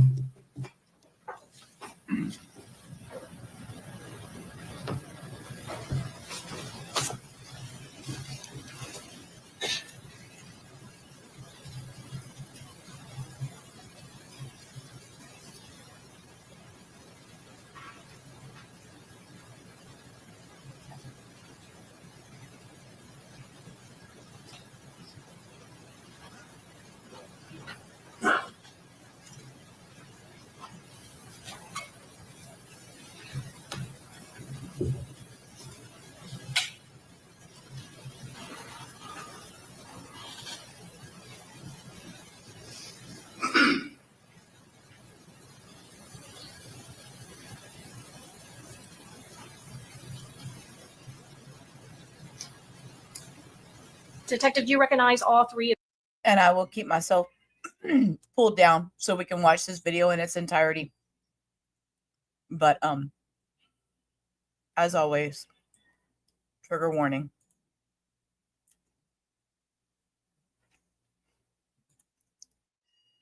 Okay. The vehicles that are now being shown in states 22B6? I do. And can you point out who is in that black Nissan Altima that is at the top of the screen? The black Nissan Altima has a Tampa McRae, Aaliyah Albritton, and Camilla Bentley in it. You yourself interviewed Mr. Tampa McRae, is that correct? I did. Did you also eventually get an interview with Aaliyah Albritton, the lady who is depicted in the pink? Correct. And then the black, they just passed a black Dodge Charger, is that correct? Correct. And can you see who is seated in the passenger side of that vehicle? Yes, signified by the white socks with the red tips. That is the victim, Mr. Charles Jones. Had you, as part of your investigation, obtained other video footage that occurred earlier in the night? Yes. And were you aware of how and what he was wearing? Yes, white and red. And other members of the party that was with him? Correct. Who ultimately was in the black Dodge Charger with the victim, Charles Jones, when this occurred? Xavier Edwards is the driver and Gino Norris Jr. in the backseat. And what car just passed by? The suspect, Silver Cruz. And then there is a vehicle that is parked directly behind the Dodge Charger where Charles Jones is a passenger. Who is located in that vehicle? Armani Turner, Miss Randolph, her friend, and Robert Howard. And again, you interviewed all of those three individuals later that morning? Correct.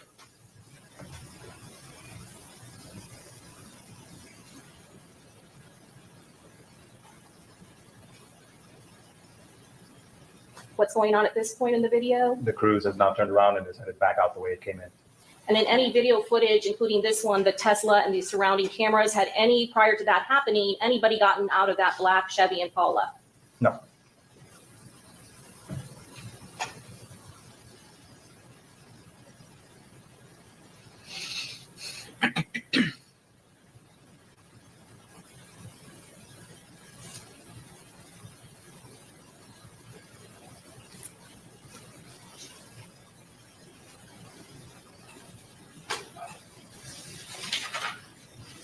This first shooter, what sort of firearm did he have?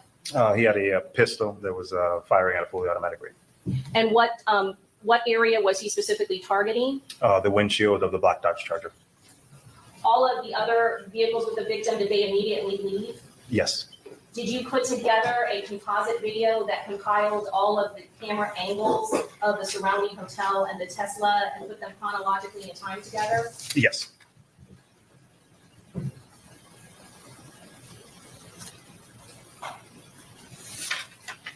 I'm going to publish 22A.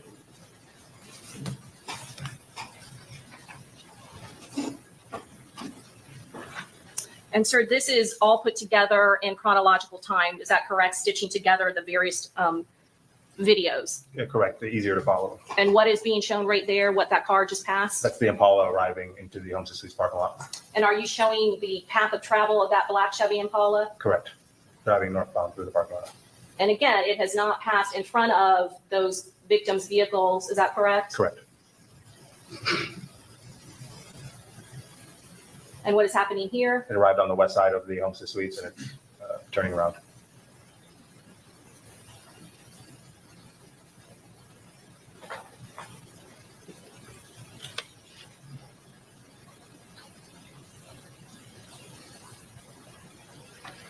And is it now parking in that space that you had designated in States Exhibit 45 by that red rectangle? It stages until the cruise arrives, and then once the cruise arrives, it starts to park, yes. And that is the cruise passing again right in front of the victim's vehicle? Correct.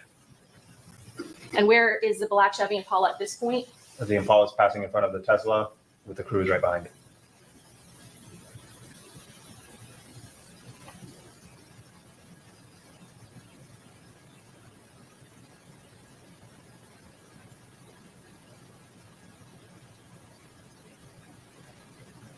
What's the cruise doing at this point? And it turned around and is now headed back out the way it came in. Okay. And then where is the black Chevy Impala? The black Impala, while the silver cruise is turning around, is pulling into the parking space. There's the tail lights, and it's backing in. You can see it from in between the top of the van and the white pillar there in the center of the screen. And now is it parked? Right now, it's fully in the spot.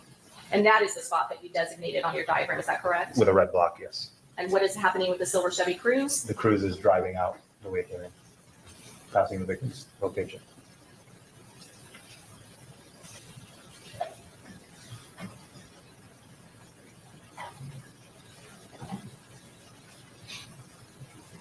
What are you capturing now in this video footage? The three shooters came out of the Impala and are walking towards the victim's position.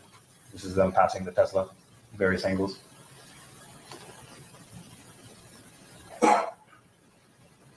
Did you see the person with a handgun? Yes, bottom right of the screen. During the course of this shooting, did anyone from the victim's vehicles, those two other vehicles, ever get out of the vehicle and approach the victim in his vehicle? I'm sorry, one more time.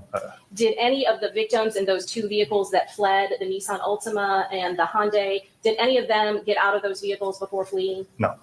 Did the two persons that got out of the black Nissan Altima, Miss Aaliyah Albritton and Tampa McCrae, did any of them ever come out of the hotel while the shooting was occurring? No. Now, what is being shown here? This is the victim's vehicle driving north. The shooters are running by the Tesla with the third shooter in the back there still shooting. And what vehicle, based on all this video footage, are the shooters pursuing? The black Dodge Charger containing the victim. And this is a composite of various cameras, is that correct? Correct. Did you watch the entirety of all of the cameras of the surrounding home to suites, of the Tesla and the USF pole cam? Did you watch the entirety of all of that video footage? I did. And during that time period, did you ever see Aaliyah Albritton or Taifa McCrae ever exit out of the hotel during the course of when all that shooting was occurring and when the victim's vehicle was being pursued by those shooters? No.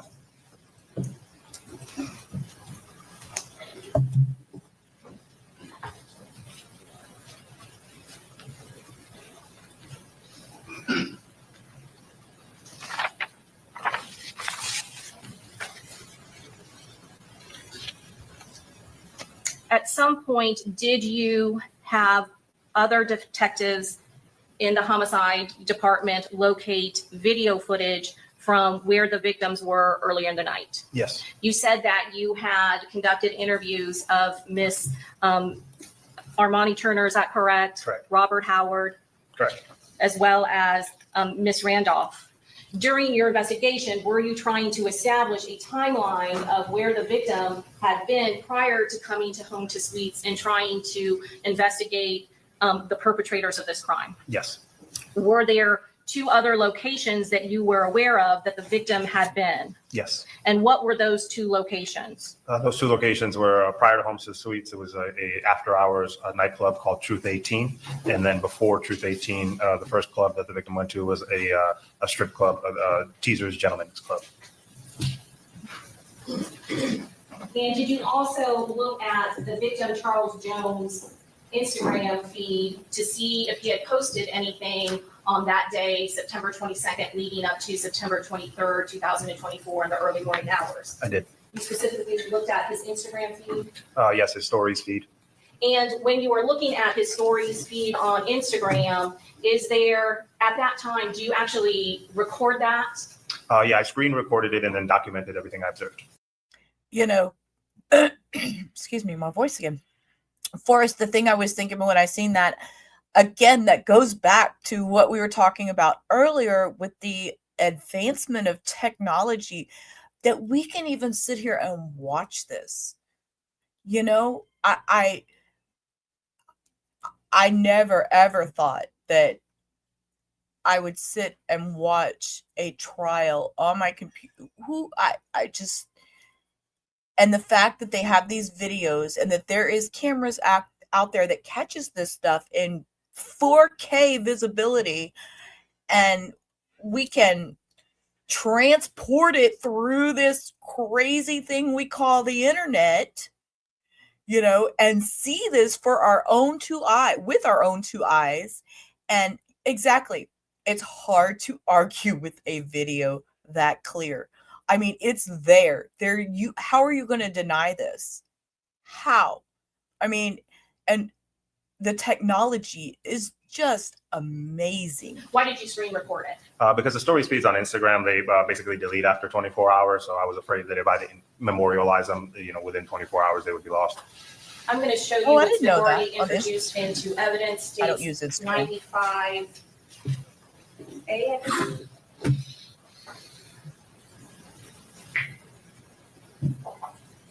I'm going to leave Meat up there for the moment, so in case they pop up anything else until we switch over to the defense.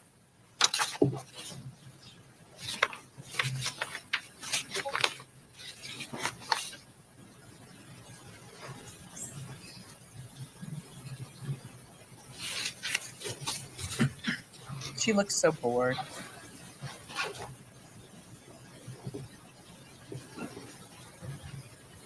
Yeah, Forrest, she is basically the spotter, the lookout, the let me tell you where he's at person. That's how she got herself involved.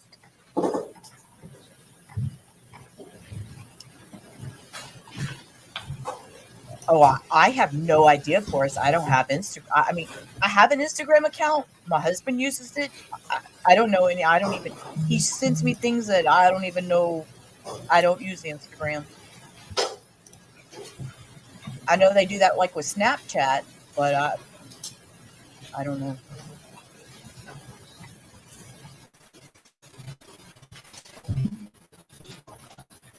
Okay, you gotta zoom that because there's a story. Oh, okay, hold up. Let's look. We got videos. So this is the screen recording of his story.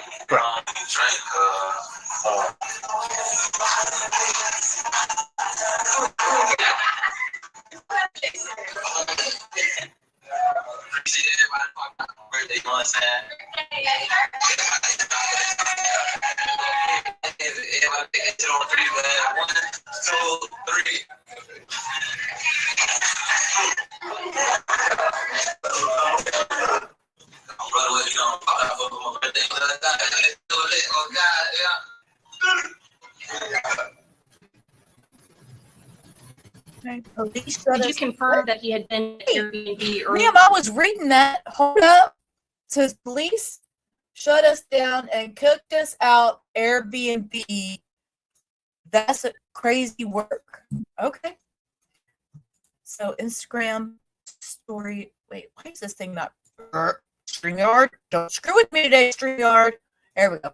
Instagram stories are 24 hours, while posts are there until you delete them, much like Facebook. Oh, so the stories, that's kind of like that little thing that just pops up when, like, okay, I think Facebook has that too, where you could do something where it just goes up for like a few hours or something like that, and then it comes back. I don't know. I don't know a lot about that. I don't play too much with social media stuff. I just learned a few weeks ago that I've had my whole Facebook on private this whole last 5 years. So anything I've ever sent out for, I like to let everybody know I do lives. It was visible until about 2 weeks ago. So. Did you confirm that he had been at a This Airbnb? says, they made the whole video. Best birthday ever. Appreciate everybody who pulled up. We turned up till we couldn't no more. We on the way to the show. Now y'all pull up. Okay. Now see, it's not gonna let me pull this off the screen, Cindy. So you're gonna have to sit there on the screen till it decides just to pull you. StreamYard decides to just pull you off my stream by itself.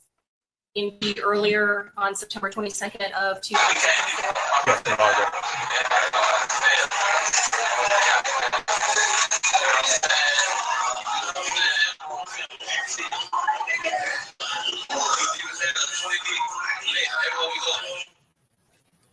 And what's that being shown now? A flyer about the after party at Truth 18.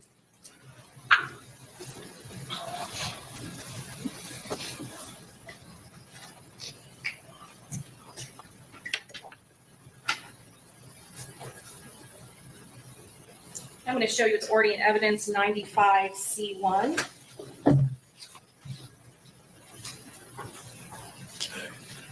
You know what this is? Yes, that was the first flyer on the victim posted on his Instagram for advertising the performance at Twizzlers in Tampa.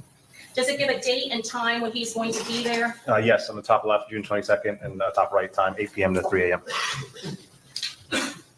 Then I'm going to show you State's Exhibit 95-2C. What is this? This is a second flyer that the victim posted off of his Instagram advertising the same event. Also has teasers listed there.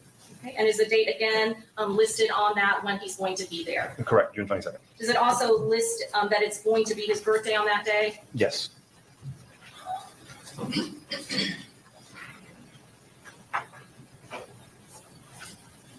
And you said that part of this investigation, you had other detectives assist you with gathering video footage from both teasers and was that another club, Truth 18? Correct.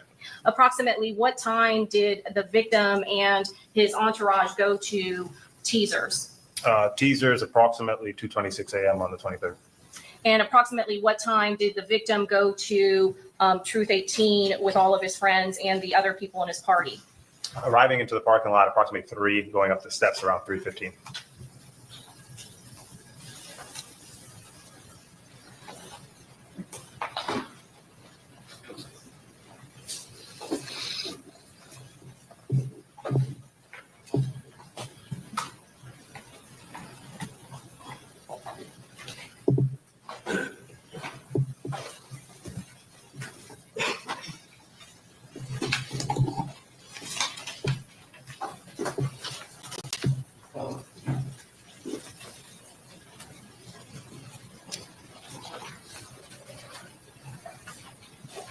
You want to make me approach? Yes? Approach. Okay.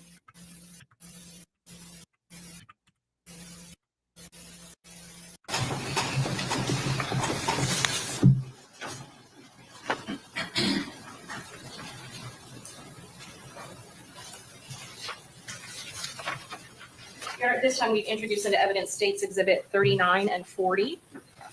Okay. Any renew previous objections? Okay, same ruling will be admitted. And Detective, I'm going to show you it's been marked States Exhibit 41A and B.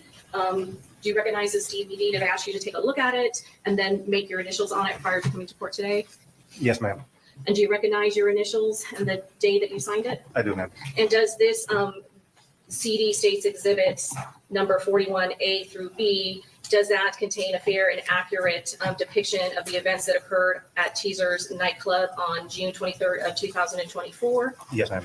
Did you check the time, date and timestamp of this video? I did. Did it have an accurate timestamp?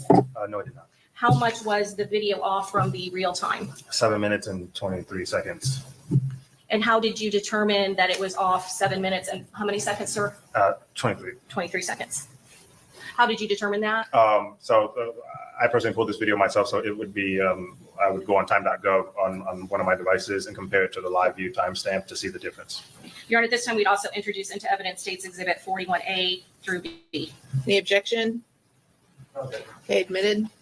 I first show you States Exhibit 39. What is that a photograph of or a map of? That is a satellite overhead view of Teasers, the Gentleman's Club. And what is the address of Teasers Gentleman Club? 9700 North Nebraska. That located here in Tampa, Florida? Correct. And what county? Hillsborough County.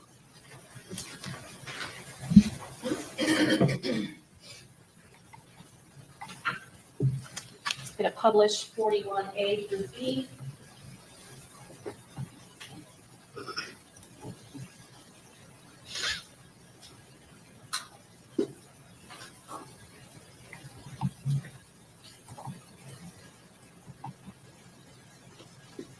Let's start with 41A.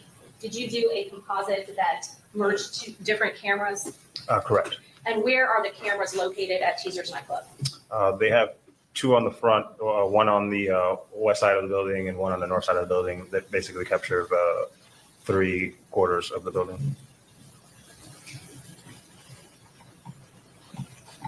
And what is this camera angle that we're looking at first? This is at the south east corner of the building pointing west, and it covers the front door. To the right there, that gray door, that's the front entry into the club. And what is the timestamp? And can you give us what the correct actual time would be? Yeah, timestamp's 2:16:50 right now, and it's 7 minutes and 23 seconds slow. So the correct time frame would be closer to 2:24, 2:25. What are we looking at now? This is the first time the Silver Cruise is seen on camera arriving in the area. I'm sorry, the second time the Silver Cruise is arriving into the area. Correct time would be 2:24, 2:25 as well. At what point did you speed up the footage to make it go faster? Yes. Other than increasing the speed, is there any other alterations that have been made to this video? No.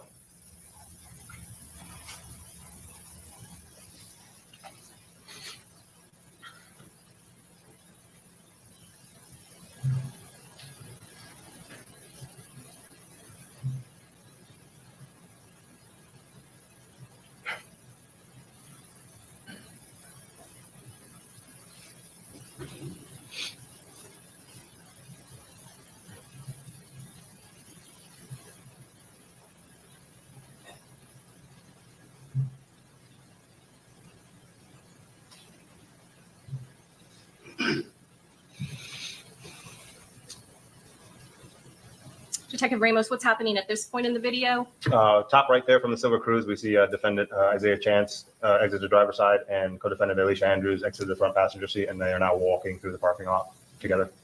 And what is at the direction and in which they are walking? They are walking now southbound through the west side of the parking lot towards Castle Street, towards where the front would be. The front entrance to Teasers? Correct. What's going on at this point? The co-defendant Isaiah Chance is manipulating a cellular device.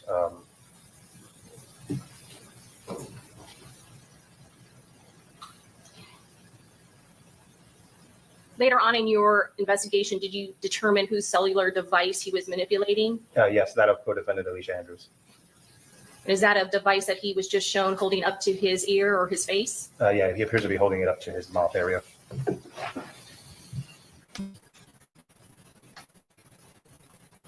Again, are these snippets of video, are they chronologically in time? Yes. And in looking at this again at the front door to Teasers, where in relation to this video would be that back parking lot area? To the top center. So if you're looking past the gentleman in the blue hat, all these gentlemen where the speed limit sign is at, it says 25. That's the back parking lot area where the defendants are at. And do you see that there is security or bouncers that are manning the door? Yes. And at this point, can you see the victim in this particular video? Yes. What's he wearing? A red beanie hat, a white T-shirt, and red shorts being patted down right now. And being patted down by whom? The bouncer working the door. And again, this is snippets of video. Do you watch the entirety of video footage during this time period for all of these cameras? I did, yes, ma'am. What are we seeing now? What time is it? This is after the victim enters. This is the defendants, Alicia enters, and Isaiah Chance walking back to the cruise. Going back to that camera showing the front door, did you ever see Alicia Andrews or Isaiah Chance ever come up to that front door and all of the video footage of the front door? No, they did not. Did you ever see the defendant Alicia Andrews and the defendant Isaiah Chance ever go up to any of those bouncers or doormen at that front door? No, they did not. Did they ever enter Teasers nightclub that night, June 23rd of 2024 during this time period? No, they did not.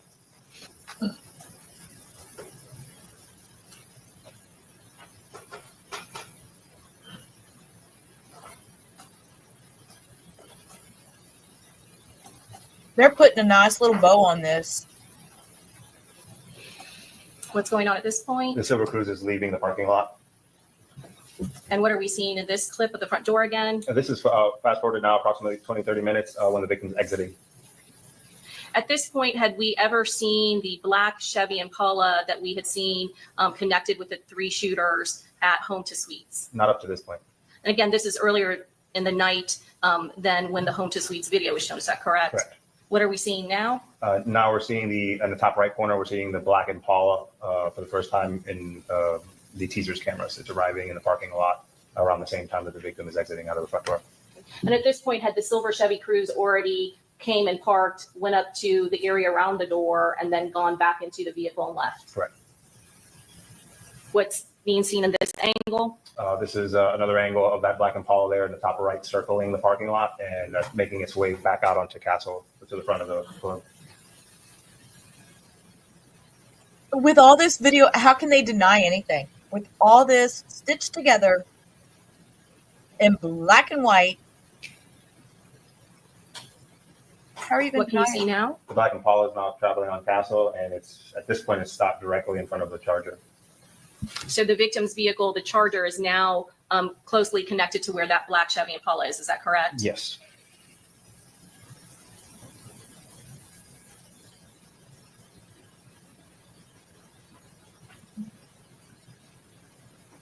Did anybody from the black Chevy Impala ever get out at that point? No.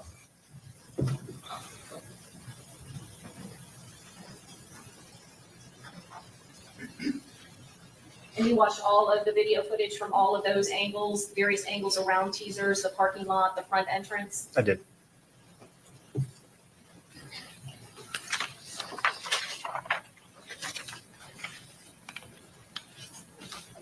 Going to show you State's Exhibit number 40. This is a diagram again of the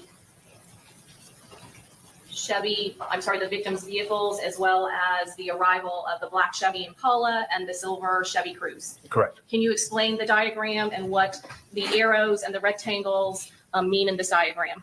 Sure. Similar to the last one we saw, the 3 green boxes at the bottom of the building there represent the victim's vehicle and his 2 entourage vehicles. And then the blue arrows represent the silver Chevy Cruze, the suspect silver Chevy Cruze. It comes in off of Castle, drives northbound along the west side there, and then backs into a spot where it's designated by a blue box.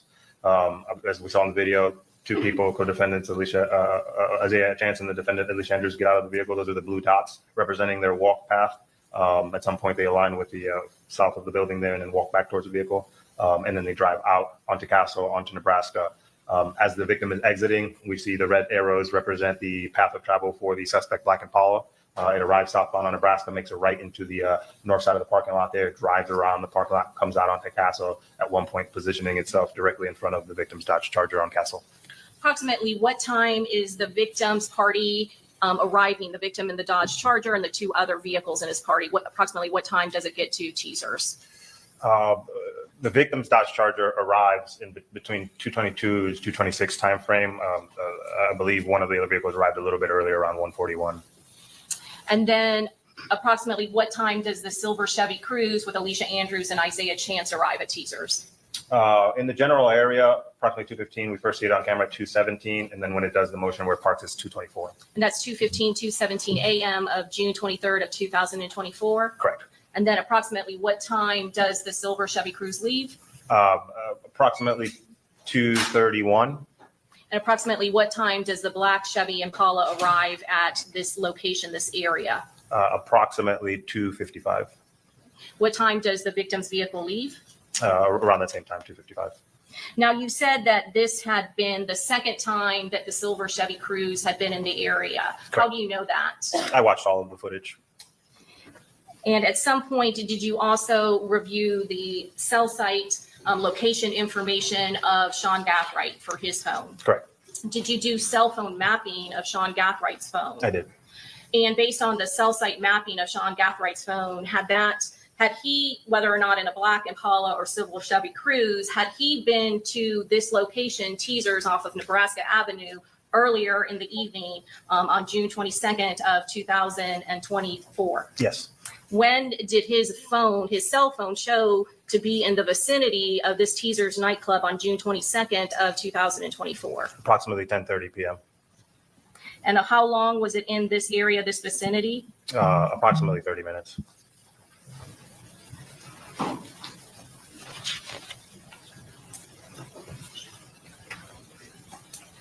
going to show you State's Exhibit 94C7.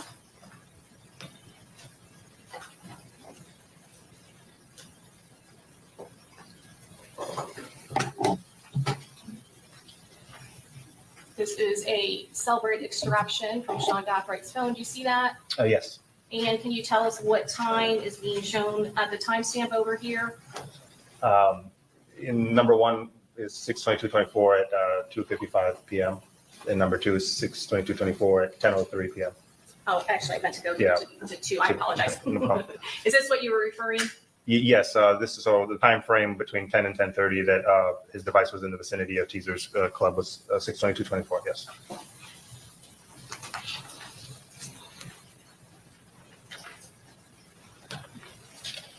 And then did you also obtain or have other detectives obtain video footage from Truth 18? Correct.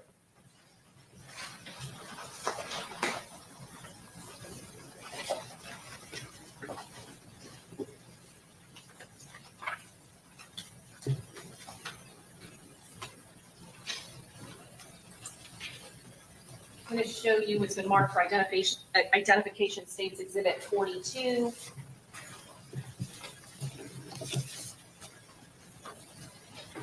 Do you recognize this? Yes. And is that a map that is containing Truth 18 and the location? Correct. I'm going to show you this diagram, States Exhibit 43. Is this a diagram that, again, where you diagram out the parties, including the arrival of the victim and the silver Chevy Cruze, as well as the black Chevy Impala? Correct. Your Honor, may we approach? Yes.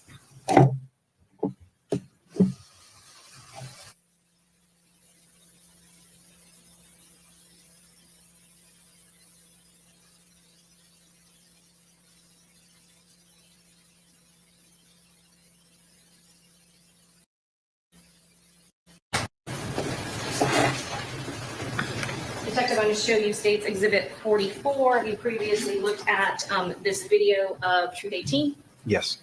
And was there detectives with your unit that were tasked with obtaining this video footage? Yes. And was Truth 18, was that located in a plaza that contained a hair salon and some other businesses? Correct. And did you view this video? I did. Did it fairly and accurately show the location outside of Truth 18, including the plaza, the parking lot, as well as the entrance to Truth 18? Yes, ma'am, it does. Did you ask the detectives, in particular Detective Klein, to confirm the timestamp of that video footage? Yes, I did. Was that timestamp accurate? No, it was not. How off was the timestamp for the Truth 18 video? 22 hours, 45 minutes, and 9 seconds fast. Your Honor, at this time, we'd introduce also into evidence States Exhibit 44. Any objection? Okay, admitted. It's 44, so she admitted.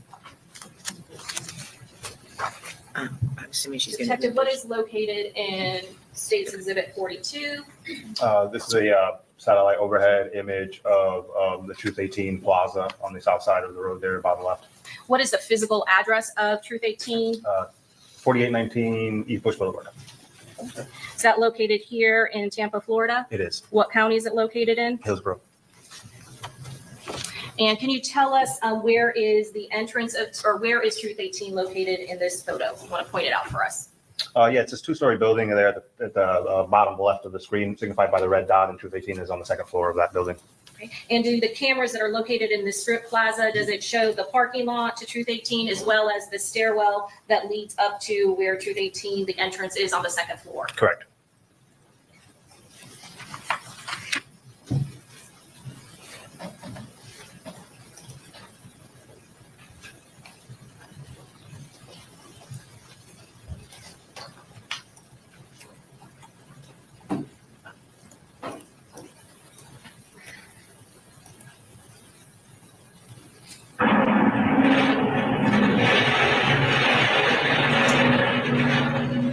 Detective, can you see the time? Okay, it's really loud. I'm sure the court reporter can't hear because I can barely hear.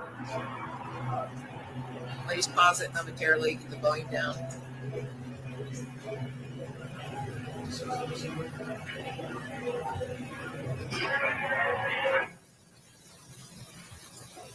Detective, can you tell us what's happening at this point? Yes, the victim's entourage had arrived to the parking lot and they parked. And at this point, some of the entourage is loitering in the parking lot on the bottom of the screen there. Lee Albert and Camille Bentley, some gentlemen off to the right. And can you tell where those vehicles are related to the victim's party? Yes, there is one on the north side of the screen on Ronnie Turner's Hyundai, and then the black Nissan Altima, and then the victim's Charger's off screen to the right. Slightly off screen, is that correct? Correct. Okay. And then what are we seeing here? We are seeing the victim and his entourage walking up the stairs up to the front of Truth 18 that's off to the right there. And approximately what time is it, converting the time to real time? This was approximately 3:27 a.m. And this is occurring after the victims had already been to Teaser's nightclub, is that correct? Correct. And what's going on now? The victim is starting a live stream on his Instagram. And is that the Instagram video that we saw earlier? Yes.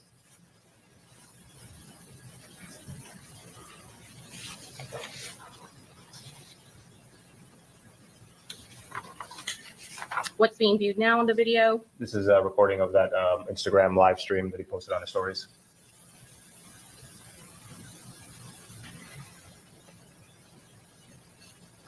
What are we seeing in this video? Silver Cruise, top left, arriving.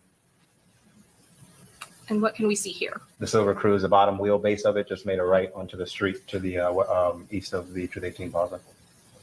Now, again, in this video, did you increase the speed? Yes. And other than increasing the speed, is there any alterations that are being made? No. And can you still barely see the silver Chevy Cruise in Yeah. the top of the video? Yes, right in the top. It's trying to park in, just now went off view. Okay, what can we see now? This is defendant Alicia Andrews and co-defendant Isaiah Chance walking from the top right through the parking lot. And where is the victim's party at this point? They are inside or at the top of the landing. And again, did you watch all of the video footage and angles that were in the strip plaza as well as the door leading up to Truth 18? Correct. Did the defendant, Alicia Andrews or Isaiah Chance, ever go up those stairs and enter into Truth 18 that night? No, they did not. And this is the video footage that shows the door and entrance to Truth 18, is that correct? Correct. Did they ever come up those stairs? No. What's going on at this point? At this point, the victim and his entourage are leaving Truth 18. At this point in time, had you seen the black Chevy Impala yet? No. Okay, what are we seeing here? The black Chevy Impala arriving. It's pulling into the Enterprise parking lot there in the top left. And is this the first time that we have seen the black Chevy Impala at this location? Correct.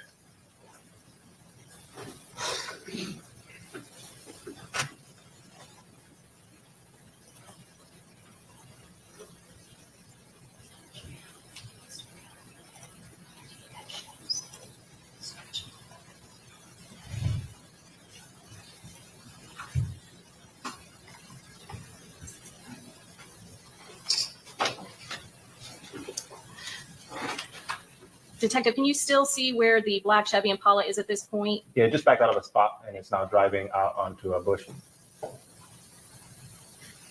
Shooting across and northbound on that street. And where is Truth 18 in relation to this camera angle? Top right off the screen. And what can we see now? The black Impala has returned and is now at the stop sign facing southbound. And is that in the upper right-hand corner of the screen? Correct.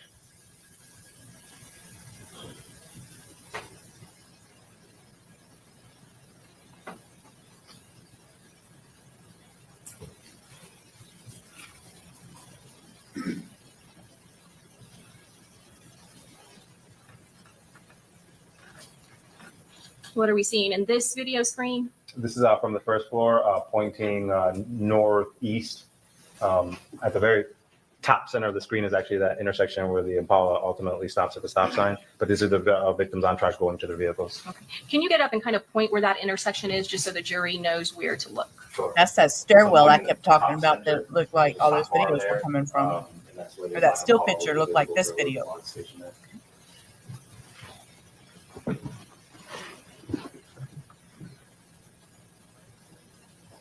There's the Impala top center. Again, right at that intersection, almost in the center of the screen at the top. Correct.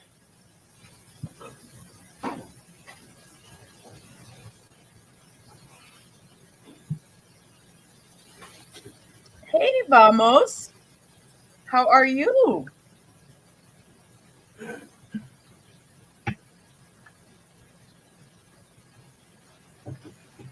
Good to see you. Welcome in.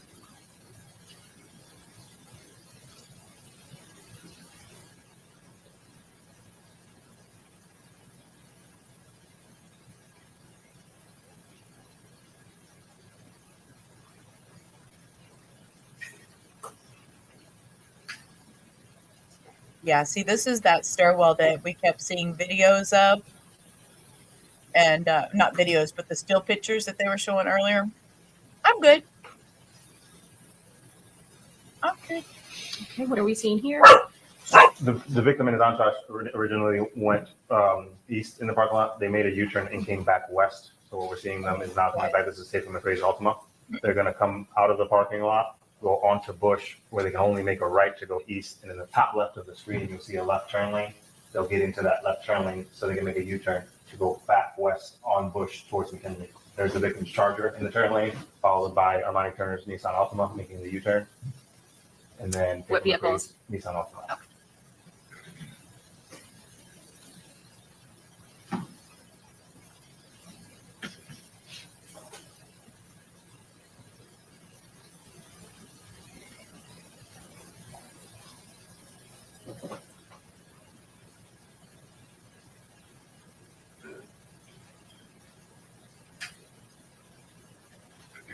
Okay. Do you know at this point where, what is this? Are we now going to where the USF pole cam is? Yeah, yes, correct. How far is the Truth 18 nightclub from Home to Suites on McKinley? Approximately around a mile. It's so you have Fowler here, and then the very next major cross is Bush. So Truth 18 is near Bush and McKinley. And what are we seeing here? This is the victim and his entourage making a U-turn at McKinley and 40th, getting ready to go into the Home to Suites. And this is the same video from the USF pole cam that we saw earlier. Is that correct? Yes.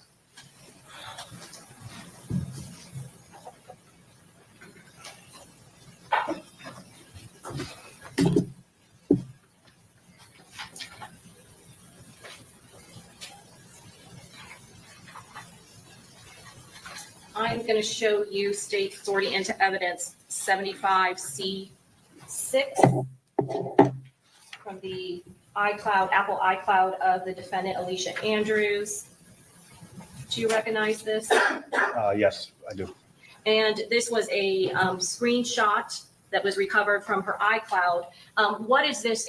That's the stairwell I was talking about in this photo. What is this? I said this looked like.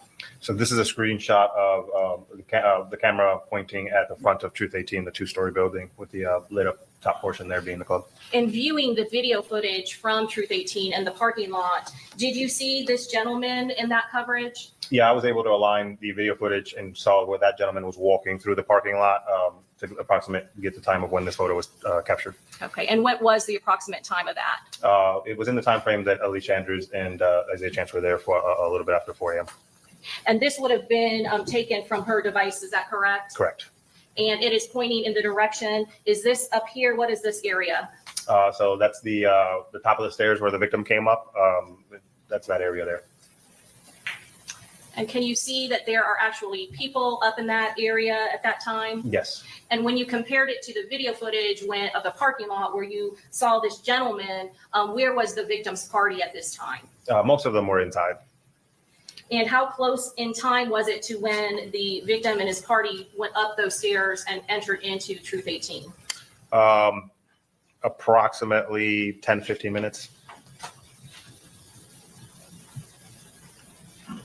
So whoever was holding her device actually took a photo of the door, is that correct? Correct. Sustained. So rephrase your question. Yes, Your Honor. The person holding Alicia Andrews' phone did what at that time to get the photo? Took a photo, captured it. Yeah. And what area in particular? The front of Truth 18. And that would have been after the victim had entered in through Truth 18? Correct. At some point during your investigation, did you make contact with Alicia Andrews? Yes. When did you make contact with her? In July. I can't recall exactly, either the 7th or the 9th. And how long were you with her? Approximately an hour and a half to 2 hours. Is Alicia Andrews, is she present in the courtroom today? Yes. Can you please point to her and describe what she's wearing? Yes, she's the young lady at this table here to my right wearing the brown sweater in the center there. Your Honor, may the record reflect he's identified the defendant. The record shall so reflect. Did you also make contact with Isaiah Chance? I did. And what day did you make contact with Isaiah Chance during the course of your investigation? The first time, early hours of June 28th. I'm going to show you it's been marked for identification, states exhibit 35A and B. Do you recognize states 35A and 35B? Yes, ma'am, I do. And do both of those photographs fairly and accurately depict Isaiah Chance? Yes, they do, ma'am. Your Honor, at this time, we introduce into evidence states exhibit 35A and 35B. Any objection? Admitted.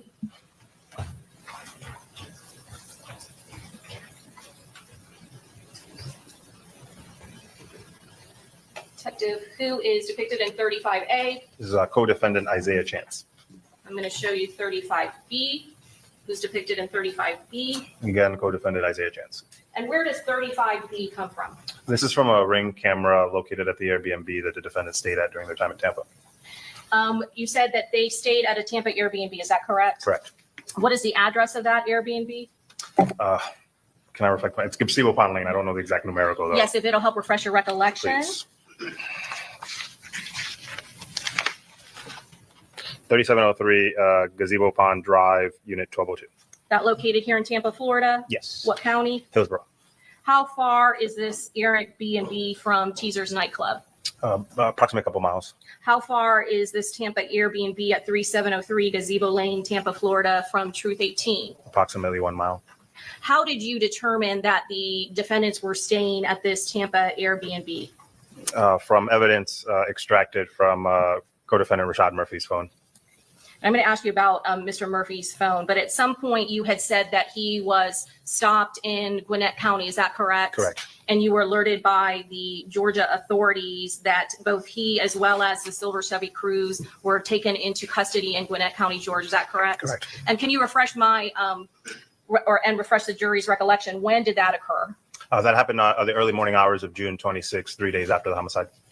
And you had the assistance of the Gwinnett County Police Department. Is that correct? Correct. At some point, was there a phone that was confiscated by a Detective Carter with the Gwinnett County Police Department? Correct. And at some point, was there an extraction and a search warrant that was done on that phone? Yes, ma'am. And was it a phone that was actually in the possession of Rashad Murphy?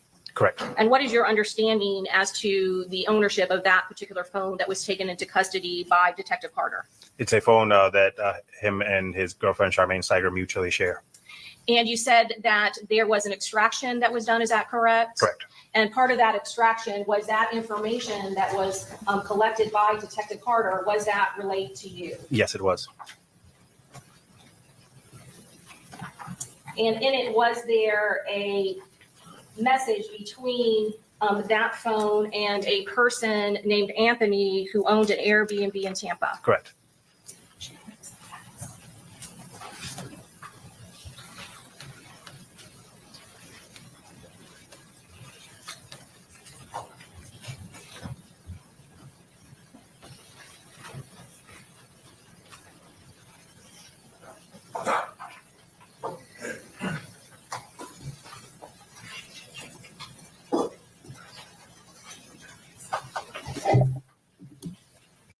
Okay, we're going to switch over to day 6 because right here, all he's going to do, they're going to go through those pictures and the Airbnb information, and then we're going to go ahead and flip it over to day 6. This is the start of day 6. At the beginning of day 6, there's a little confrontation, and then after the confrontation, they go directly back into the same examination with him. And he's on the stand for another little while longer because he goes through the same videos that we've already gone through with showing Sean loading and unloading the vehicle. But the confrontation that happened at the beginning of this day was quite interesting. So we're going to play with that real quick. That's not the purpose of the rule of completeness. The defendant's statements can't come and tell something. It's a little case where not listening, and he blacked the law in those cases stands for the same thing that I cited yesterday to the court. Give it a second. The microphone will pick it up. Okay, so Mr. Harmon, and I've reviewed half of the case. Let me adjust the sound my way real quick. Yeah, sure. So are any one of these cases more directly on point to what we have here, which is where the detective makes a statement to the defendant during a post-Miranda interview that they're facing life or a significant term of years, and therefore that should be excluded and not included as part of the rule of completeness? What would be the closest case to that? Let me look at my outline here real quick. I believe there is one that's close, but pretty much all of these cases cite in different ways the standard for the court to take into consideration. Right, and so the thing is, honestly, this should have been handled before trial. Because the only way for me to really know is if I watch the whole video. And I'm not going to, in the middle of trial, take a time out and watch an over an hour long video of the defendant's interrogation. So I'm flying blind here, relatively speaking. So there's no way for me to know if, in fact, the statements that the detective made are, in fact, relevant to any potential impeachment or issue. And I just want to clarify, make sure for the record, Mr. McClimate, you're not claiming that these statements made by Detective Ramos go to the voluntariness of your client's statement, or are you? Not that the statements are involuntary, but they invoke certain responses from Ms. Andrews. It's not that. Okay, I just want to make sure we're not talking about voluntariness. We're simply discussing context, correct? Correct. Okay, and so then that's where the rule of completeness comes in. So, Judge, if I can, first of all, yesterday my statements on the record were incorrect about the law. This law has been in flux for 2 decades now, and my reading of it last year, my memory of it was skewed, so I apologize for that. But basically, the rule of completeness is not absolute. The correct standard is whether, in the interest of fairness, the remaining portion should have been contemporaneously provided to the jury. I think the closest case in the group that I sent to the court is going to be the dissent case, which is a 4th DCA case in 2007, in which the 4th DCA found there was no violation of the rule, or the trial court the majority of what we're attempting to exclude. The Detective Ramos makes those representations? Yes, I think the majority of her statements are made before he starts encouraging her to tell them what happened, to tell them the truth. I'd have to defer to Ms. Doherty. I don't know the statement as well as she does, but are there statements that, does she continue to lie after that? Judge, there are denials throughout, but I had originally proposed ending it a little bit earlier when she first says that she is done. Okay. Sorry, I'm eating my soup, guys. So he says, is there more places? Which, hang on, I'm gonna rewind it. The way he worded that about her lying. denials throughout, but Ms. Doherty, I don't know the statement as well as she does. They're made before he starts. Those representations? Yes, I think the majority of her statements are made before he starts encouraging her to tell them what happened, to tell them the truth. I'd have to defer to Ms. Doherty. I don't know the statement as well as she does, but are there statements that, does she continue to lie after that?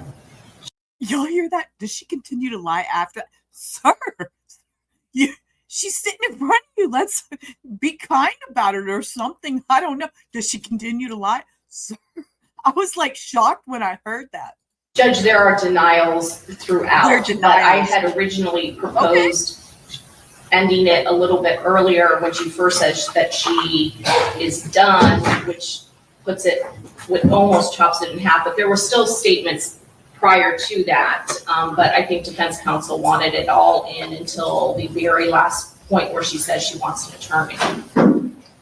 But this is what I don't understand. So that only comes in, because these are all hearsay statements by the detective, okay? So anything that she says after that, what is the relevance and why is it admissible? So if she's not making admissions, then it's hearsay. Anything she's saying is hearsay.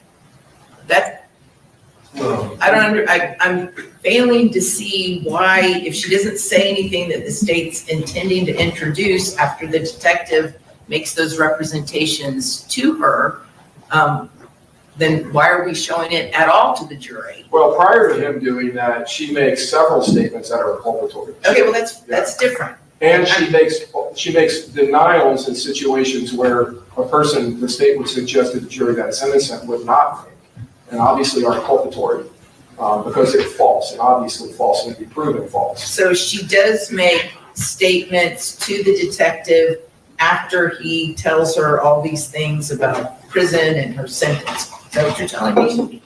I'd have to ask Ms. Doherty. I reviewed more of the redactions than I did her responses once that started. She, like I said, she denies certain facts after that. I know, but So- that in and of itself, honestly,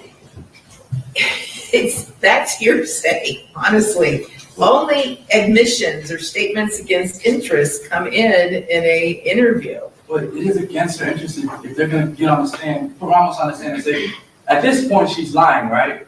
And they're gonna present to the jury that she lied about X, Y, Z things throughout the interview. So that all of those statements are against her interest. Okay, but again, let's just remove anything that happens before Detective Ramos makes those statements to her about the potential sentence or what's gonna happen to her. That's different, okay? We're only talking about anything she may have said, because that's the only context that would be part of this discussion.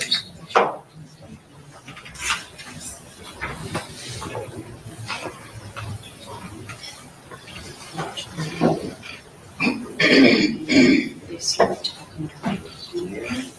I think most of the she's saying that she. The easiest way.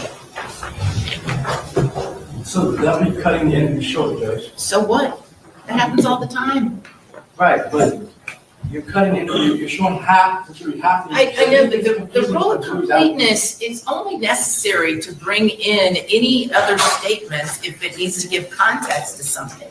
If the original statement from Ramos regarding the sentence and how life in prison is going to be, if the jury never hears that, then they don't need to hear the context of her responses. They don't need to hear it. So, because that's the only reason that the rule of completeness would be applicable here. No, Judge, so what you're saying is that the statements up front, the ones before, they start to threaten and they start to tell these different things, that those statements, and they're all interwoven, so it's not like it's a clean break. as though at one point in time they made these statements and she's already said everything that she needs to say. The state wants to use. It's interwoven. There's some time that goes by, they start to threaten, they start to talk about the different punishments, more interviews. More statements from the detectives, more interviews. So it's hard to just cut it off at one particular point.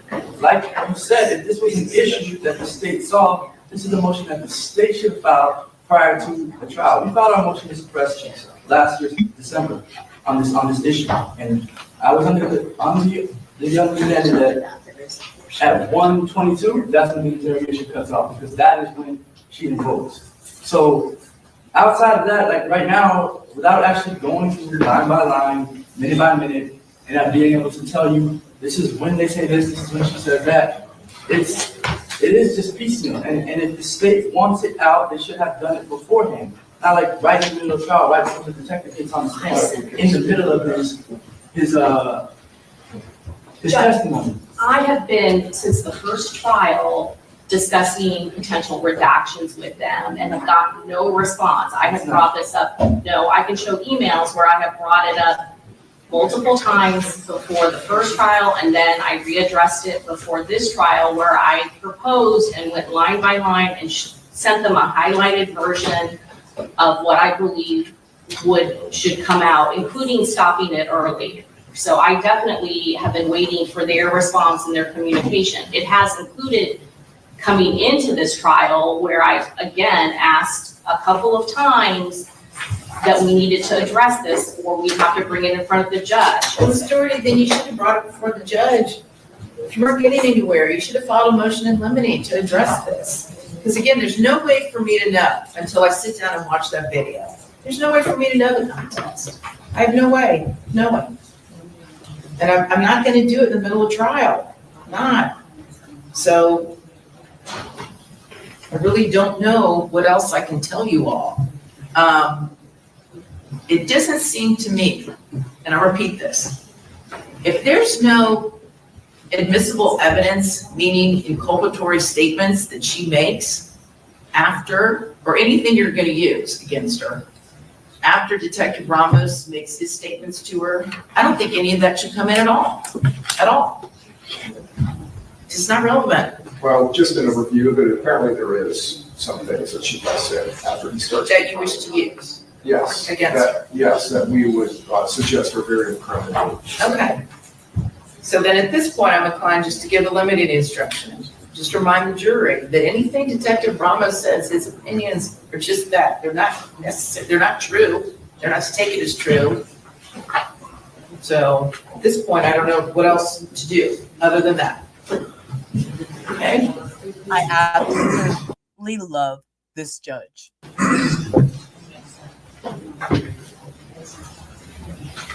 We're gonna get a little spicy. And then we're gonna just zoom on to.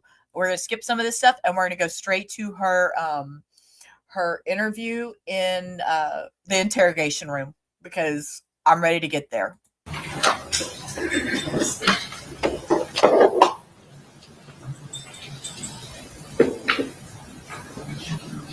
And just while we're talking about it, assuming that it comes in and give the limiting instruction, I don't want anybody getting up in front of this jury and in cross-examination or closing argument or direct or whatever it may be, and ask a witness or have the defendant testify and are you in fact facing life in prison? No one's going to ask that question or testify to that. The only reason this is coming in is to purportedly show the context of Ms. Andrews' responses, and that's the only way it's going to be argued in front of the jury. And just to be clear, I do not intend to ask Detective Ramos a question that would give the jury the impression that what he's saying or what Detective Campbell is saying is true, that she's actually going to face life in prison. Right? But the statements that he makes, not just the life in prison, but some of these other statements, I should have the ability to cross-examine him on the effect that would have had on Ms. Andrews at the time. Well, he can't testify to what's in her state of mind. You can question him about what he said to her, but he can't guess what effect that had on her. So, and it's not just the effect it has on her, it also goes to our ability to cross, the wide latitude that we do have to cross on motive, bias, and credibility of any witness, especially of the detective in this case. Well, we'll just have to play it question by question, okay? Okay, Your Honor, unfortunately, there is one other matter. Late last night, I became aware of the fact that several of the defense witnesses had been communicating with each other and watching the trial after the rule was invoked by the defense. So I am requesting of this court, or at least notifying this court that that's occurring, and requesting the witnesses be ordered again to stop communicating with each other and stop watching this televised broadcast. Could you say which witnesses you're referring to? Miss Enright, Miss Lyle, and Miss Gathright or Nevaeh. We're not calling the big effort. Okay, well, Miss Enright and Miss Lyle have been communicating with each other, have been communicating with the co-defendant, getting daily updates. You do hear this. I want to make sure. I mean, you know, we are aware of what they are saying. I will rewind that. Just a little space. There is people that are still to be called to the stand that are out there watching the trial, that are out there chatting on social media and doing what the internet does. We're not calling the big effort. Okay, well, Miss Enright and Miss Lyle have been communicating with each other, have been communicating with the co-defendant, getting daily updates up to yesterday as to what's happening in this trial, and speaking about their meeting together via Zoom, whether that's the truth or not, with the defense attorneys this weekend at the same time. So I'm not sure if that's accurate, but of course, if they are going to be testifying, I would like now for them to be instructed again to not be watching the trial if it's being broadcast. I'd like to address it. I just want to parse that out. I want to make sure that we're saying what's accurate. You're saying that somebody spoke to a co-defendant. Which co-defendant are you referring to? Sean Gathright. All right, so I have no control over whether they speak to Sean Gathright. I can tell them not to do that, but I have no control over that. I did not know that was happening. You also said that there was a Zoom. You're talking about this coming weekend or the one before? This past weekend, they indicated that they were meeting with you, your office, the defense, about their testimony for witness preps together on Zoom. What I'm asking is, who is meeting with us this weekend? I presume the callers, or at least the person on the other end of the phone. So Mrs. Enright and Miss Lyle, the co-defendant's mother, who were listed. All right, so I don't recall meeting with them, but if I did, there is no problem with us preparing our witnesses for trial the same way that the state prepares their witnesses for trial. The same way that the state talks to their witnesses outside, whether they're grouped together, whether they're separate. They spoke to witnesses. We speak to witnesses before trial. The court will give an instruction, a jury instruction at the end of the trial, which says that it is not improper for the attorneys to talk to the witnesses. well, that is true. It's improper for them to be prepped together on what their testimony is going to be, and it's improper that the defense invoke the rule of sequestration and that the Y'all see this judge's, okay, watch this judge. She is like, look at her. She's like, y'all get fucking all the way out in the hallway. She's like, I'm done with y'all. Y'all have just, I'm done. Nobody cares. Nobody cares. Nobody cares. Oh my goodness, her face. together on what their testimony is going to be, and it's improper that the defense invoke the rule of sequestration and that those witnesses have been watching the trial ever since. So as we stepped out to instruct our witnesses, I'm just asking that the same be done and that the state be permitted to cross on that issue, which is not outside of the scope of relevant material cross-examination. Did you prep the witnesses together? No. And the only thing I would agree with is, of course, once the rule is invoked, they should not be, I guess, paying attention to the trial, watching the trial. But I have no control of that. I know you don't. I'm assuming you told them, right? The rules of sequestration. I know particularly, I told Sean Gathwight's mother, Miss Locke. Told her. So I tell you. He says, I know potentially I told Sean Gathwight's mother. Sir, But before these witnesses testify, I will allow, out of the presence of the jury, state you can question them on exactly what their knowledge is, who they had conversations with, what the discussion was, and then that way you'll know. And then if you deem it necessary, you can use it in cross-examination. Yes, Your Honor. I would like the same opportunity for the Detective Ramos. I want to know if he's watching the portion of the trial. Look at him. I need to question Detective. I want to know if he's watching. This gets a little spicy right here. We're gonna listen to this, and then we're gonna zip up to the interrogation footage. Like the same opportunity for Detective Ramos. I want what the discussion was, and then that way you'll know, and then if you deem it necessary, you can use it in cross-examination. Yes, Your Honor. I would like the same opportunity for Detective Ramos. I want to know if he's watching the portion of the trial before he took the stand. Okay. Yeah, go Freeman, ask him. Are we ready to go otherwise? Yes, Your Honor. Okay.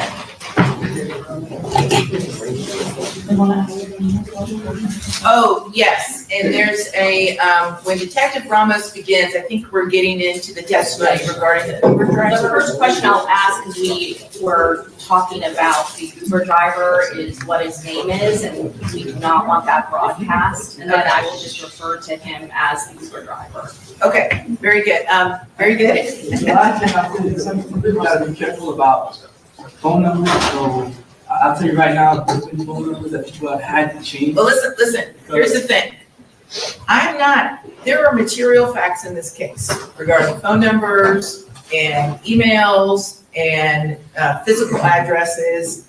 And this is a public court, and these are material facts, and they're part of the record. And I'm not gonna put the burden on the media to scrub out every single phone number and every single email for particularly material facts. Now, someone like the Uber driver who's got no connection to this case or whatever, I'm comfortable with his identity not being disclosed.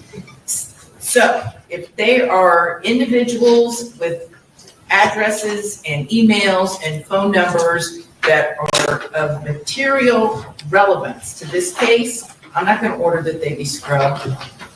So there are people making threats to individuals whose phone numbers have been shown. And I'm not putting it on the media.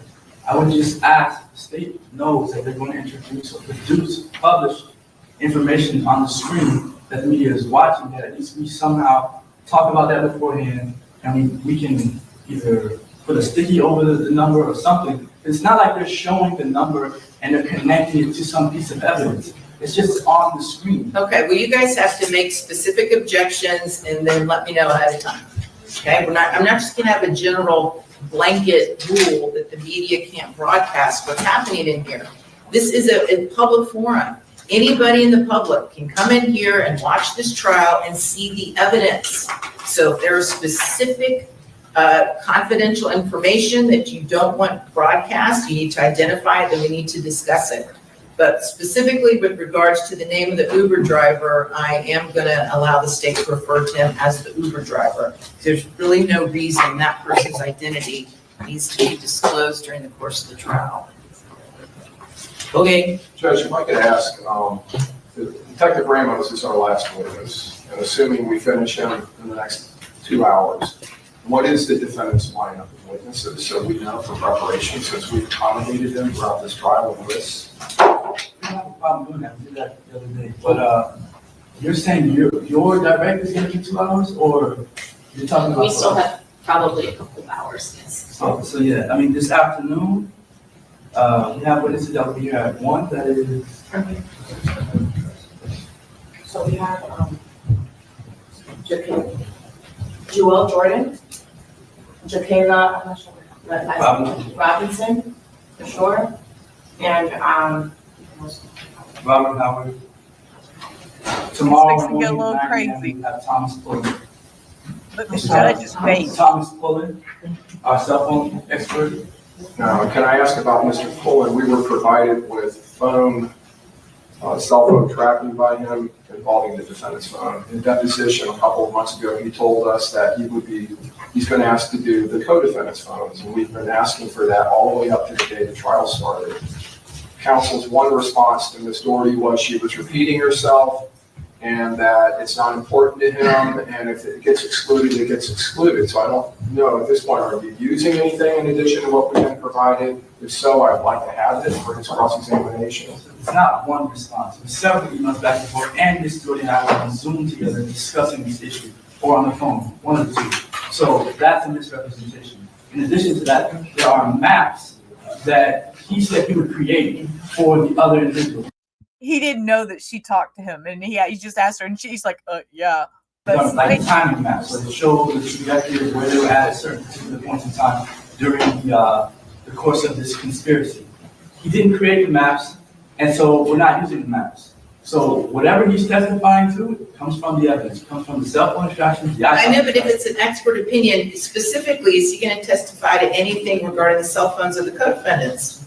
Yes, but he doesn't have to provide a map for that. I'm not saying that. They're saying that they asked you about that and that you didn't respond. I just said that's not true. He will tell you that.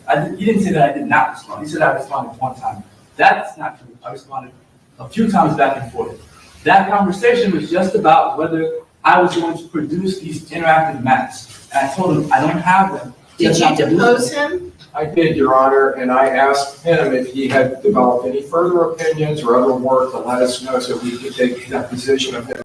And I reserve the right to continue his deposition. And were you ever notified after the deposition that their expert was now going to offer opinions as to the cell phone data of the co-defendants? No.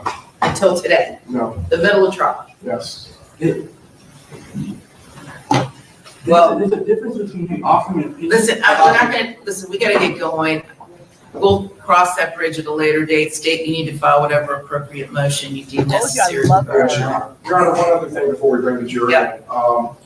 If I understand counsel right, because they invoked the rule of sequestration, they have only advised one of their witnesses about the rule? Yes, that's what he said. I don't know. Is that correct, counsel? That's correct. Okay, so I would ask that they, as they're obligated to do when they invoke the rule, advise all of your witnesses, please, not to view what's on court TV. The way that counsel is speaking to defense, though, it's been happening since day one. It's very unnecessary. I know, but here, Ms. White, this is the problem. You invoke the rule of sequestration. I understand that. Okay, I'm making a statement. I'm not looking for responses, okay? You invoke the rule of sequestration. That means all witnesses, it's incumbent upon the lawyers as the professionals that they are to tell all of their witnesses as well. You're not to be discussing the case, you're not to be watching it on court TV, and apparently that didn't happen, right? Didn't happen.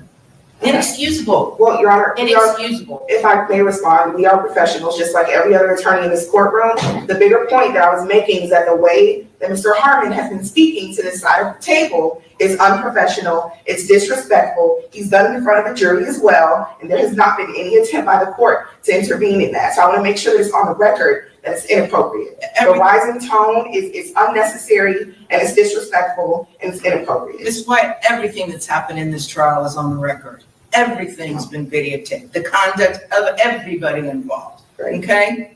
And the failure of the defense to tell their own witnesses not to talk about the case is inexcusable, and that's a matter of record. Well, also, we don't want to discuss it any further. I know, we're done. The record that they've had witnesses outside the courtroom discussing the case with each other, talking about the case, the prosecutors themselves. Well, you should have brought it to my attention. I'm doing it now because it's been an issue. They're apparently saying it's an issue for us, and they're doing it themselves. It's an issue now because he wants to play tit for tat. They laid out their ace. Now he thinks he needs to play his other cards up his sleeve. Sir, calm your last down. Oh my God, this guy, y'all, right? Just like she's, what in the world? I just was like, oh my stars. Okay, let's bring in Detective Ramos. Ask him if he's been watching court TV about this case, and then we'll get on. We'll zip to that real quick, and then we'll remain under oath. So there was an issue that was raised, or an allegation, that you've been watching this trial on TV. Is that accurate? No. Okay. Any questions? I didn't allege that. I just wanted to ask a question. Yeah, you did allege it. Oh, so, wait. He says, I didn't allege it. I was just asking, sir, he says that to the judge after the judge brings him in, asks him, were you watching it? The detective says, no, ma'am. I just wanted to ask a question. Yeah, you did allege it. Oh, so, wait. So you told me that you believed you've been watching this on court TV, and now you're backtracking and saying, well, I didn't make the allegation. I did not say that I believe he's watching it. I don't know what he does in his spare time. Okay, They brought up the issue. I said, I would like the opportunity to ask Detective Ramos the same question. I didn't allege that he was doing anything.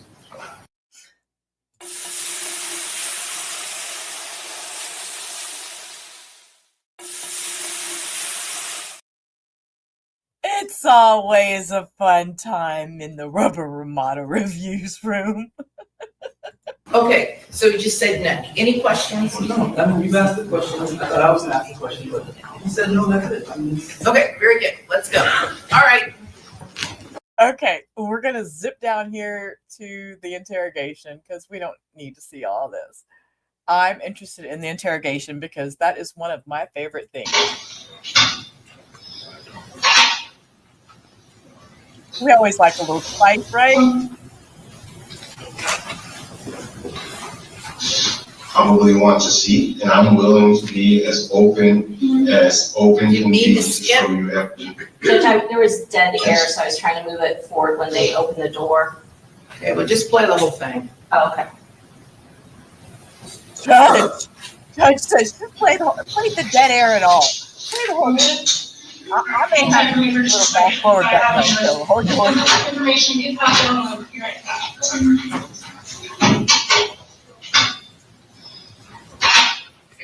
Oh no, she sits there for a while. Nope, I skipped some of that. Nope. All right, let's roll this. Y'all know this is my fun part. This is. I feel like I'm getting back to the late night Rubber Ramada reviews, doing body cams. Okay. See, this is my niche. I love this. Okay, I have to turn my camera off for a few minutes, but oh my gosh, I'm ready. Y'all, I have an hour and 15 minutes left. That I can hang tonight. I'm limiting my streams to 4 hours on the evenings. So I just want to let everybody know that. So it would be from 3 to 7. So when I do trial streams and reviews, I'm going to limit my time down. So we may have to watch something on 2 days, 3 days, or make it into a little series like what we're doing with this one. So I just wanted to bring that up.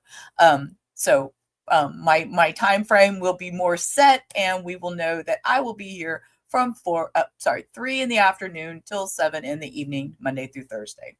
And then my pop-ups on the weekend. So, all right, I'm going to roll. Big piece of chair to get you here. Everybody nice? Good. All right, so we're detectives from Tampa, okay? We do want to talk to you, but before we start our spiel, okay? I know that you were in a relationship with Isaiah Chance, okay, and I know he's probably already talked to you, and probably tried to tell you what to do or what to say, okay. But I want you to understand, all right, in this moment, all right, God isn't in this room, and He can't do anything, to help you in this situation. You have to make that decision for yourself. You know what I mean? I think that there's a lot of stuff that we have to show you that you would probably want to see, and I'm willing to be as open can be to show you everything that we have, because I want you to make an informed decision about your life and where it goes from here, okay? I know you've never been arrested before? Okay. The situation here as it stands, okay, is we want to show you the stuff we want to show you, and we want to give you the opportunity, and it's your choice, okay? But before we can go into those details, we are going to read your rights, okay? Don't shut us things up by your rights. You're the driver's seat on this, okay? Talk about what you want to talk about. You don't want to talk about what you don't want to talk about, okay? This is up to you on this. But I think you're a young person. I don't think you understand the gravity of probably what could happen. I want you to be able to see what all we want to show you. The only way we can show you all of this is if you're able to talk with us and we'll talk with us. Does that make good sense? Yeah. All right, and just so you know, again, like you said, you want to see some stuff and you want to answer some stuff, you can answer it. If you don't want to answer some stuff, you don't have to answer it. You're in control. She has that sweet little innocent, okay. And I actually stop and ponder, what does she actually sound like? When she's like at the party, I bet it's a whole different volume. This is, you know, you are in charge of what happens to you in your future starting right now, okay? You have the right to remain silent. You understand that? You have the, anything you say can be used against you in the court of law. Do you understand that? You have the right to consult with an attorney before you make a statement or answer any question, and the right to have an attorney present during question. Do you understand that? If you want an attorney but cannot afford to hire an attorney, one will be appointed to represent you before during questioning free of charge. Do you understand that? You may use any of these rights at any time, before or during questioning, and you may stop this interview at any time. Do you understand that? Do you understand all the rights that I just read you? So you understand at any time, up to you, okay? I want to show you a video here. Do you have any questions about your resume before I show you this video?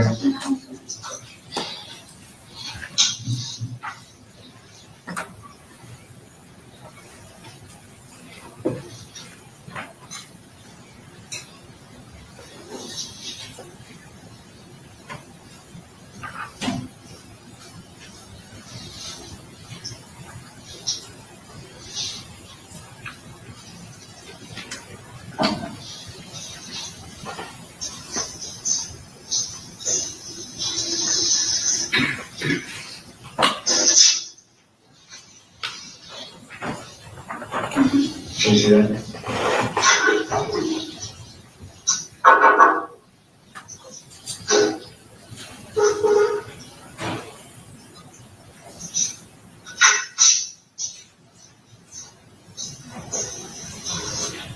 Is that you in the footage? Yeah.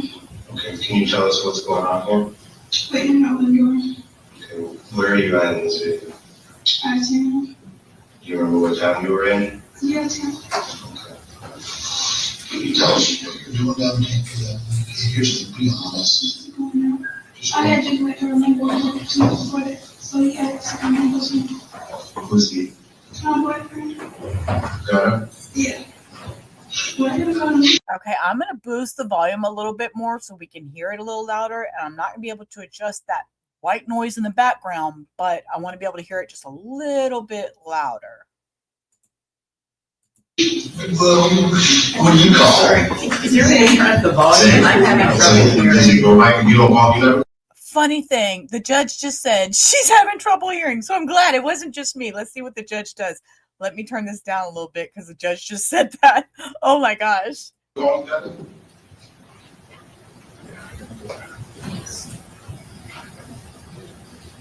There, hold on 30 seconds. Or more.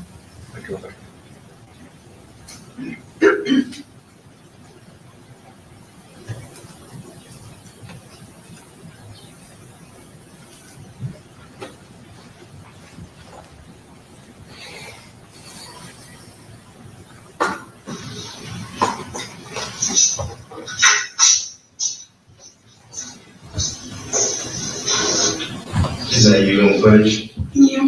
Okay, can you tell us what's going on here? Waiting out the door.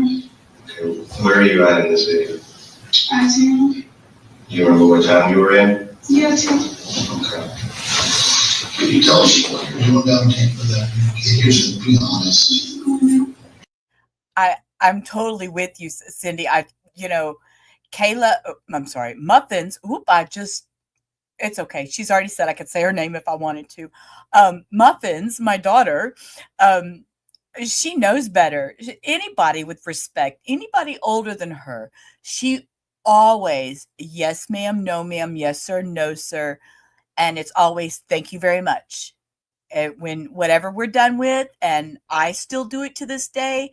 If somebody gives me change or whatever, I always end the conversation with thank you very much. And she does that. I've noticed, like when we go out to eat, and that's her response. She picked it up from her mom. One thing I taught that kid right, but yeah, she would never be disrespectful and no, nothing like that. I had to wait to remember what to before that, so he asked if I was home. Who's he? My boyfriend. Got it? Yeah. Okay. Well, he was on me. Well, what do you call it? Okay, let me put the sound back to its original because now I think they fixed it. He was saying, Zay? Zay, does he go by? You Nope. Let me boost it back. Sorry. Okay. don't call, you never call him that? No? That's not like a family. Okay. Zay, you can call him Zay, if that's what you know him by. It was like down the Tampa with you. I don't know the people. How many were with you? His whole brother. That was it? Just the three of you? Yep. Okay.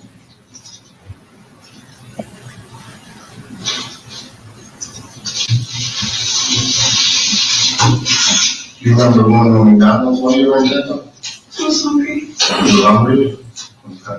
So that's you in the car? Yeah. Okay. Who was driving the car at that time? I don't know that person. Was it the little brother that you were referring to? No?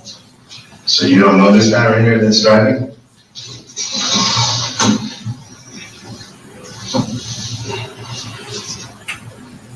What's he called his little brother? Their nickname? Big guy. I don't know. So tell us a little bit about what you guys did in Tampa. Well, we just found a place to go, and I was hungry a lot. Mm-hmm. And I ate gravy, so. Okay. Was Zay there? Where, so other than McDonald's, where else did you guys eat? We went, we sometimes Waffles. That's cool. I was playing some clubs. Okay. You guys went to some clubs? You remember what clubs? You couldn't get into the clubs? Okay. Do you remember what clubs they were? Not really, it's like a colorful looking building. We walked up and asked people. You talked to the bouncer at the front door? Yeah, you know, we could stand in front. Mm-hmm. And how much you Okay.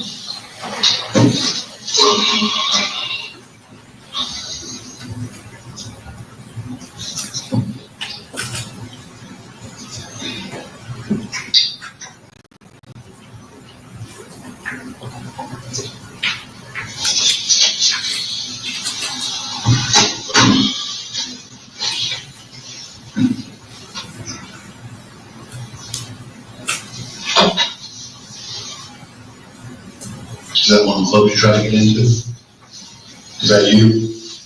Yeah. And that's it? Mm-hmm. Okay. Do you know the name of that club? I really want to live here. We have to find something. Okay. So you tried to get into this club and you couldn't get in? Well, they told us a price, but they passed, so. You guys didn't want to pay for it? Or it just looked too packed? Yeah. Okay. Did you talk to any of the bouncers there? Yeah, it was a big guy. What's going on here? Is he using your phone? You think, yeah.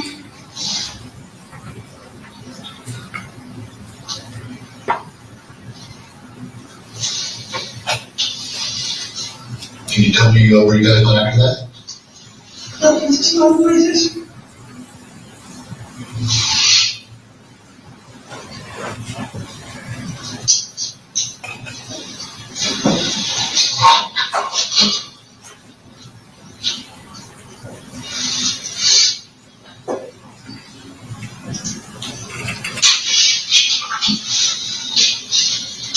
This is part of a different club. You guys also try to get in this club? Think we're gonna go in. What's that? Think we're gonna go in. You don't like black places. You know, like what kind of places? You don't like packed places. Who's he talking to on the phone? I don't know the person. Who was his little brother?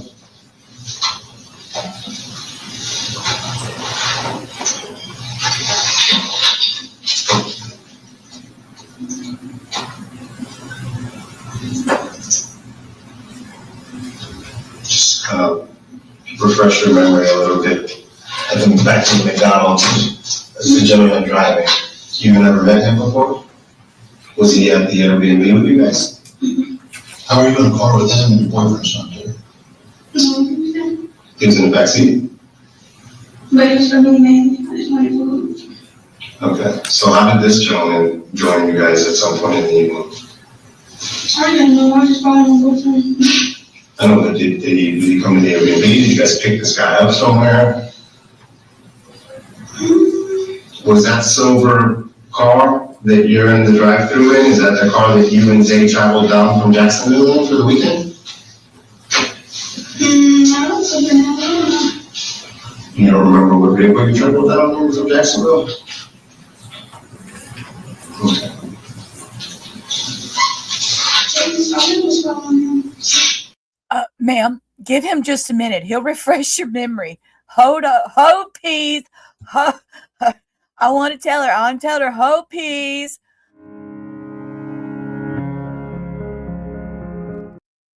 Give him a second. Give him a second. He's going to refresh your memory. What's that? Sorry, I was following him. You were calling Zay? He was kind of leading the activities. Were you in a different car than Zay on the way in? No, I just asked what we're doing for the weekend. You just came in? Yeah, Is this Zay's on the phone? You don't know that? Do you know this kid? I never met him. You never met him before? I'm just going to talk honest. I'm going to talk to him. All right, sweetie. At the end of the day, okay, if you're... He said, all right, sweetie. Sir. I'm sorry. Let me turn on my camera for that reaction. He's talking to her like, excuse me, sweetie. I mean, treat her like she's 12. I don't know what the hell. I'm sorry. That was shocking. The dogs are doing a lot of barking, so I've been muting, but I'm right here. Or just on the sidelines, all right? You need to tell us that, right? You didn't necessarily, Isaiah's leading the activities, he's on the phone, he's telling you where to be, right? You're with him by his side, right? But obviously, something big happened that weekend in Tampa, right? You know. Can I ask you something? Are you excited about being pregnant? I don't know. I lost the last one. Wait, what? What? Excuse me? Getting pregnant? Wait, what? Oh, fuck. Encyclo Ramada needs to come. Hold, y'all.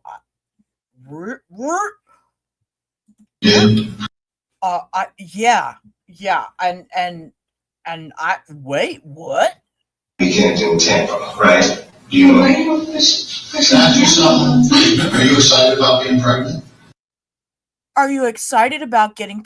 That's what I thought he said. I'm okay. All right. I'm gonna hit play, and then y'all know me. I have to do a little research. I don't know. I lost the last one. You did? So, no. Would you like to have a baby at some point? No. No? How long have you and Zay been together? Like 4 years on and off. 4 years on and off? Okay.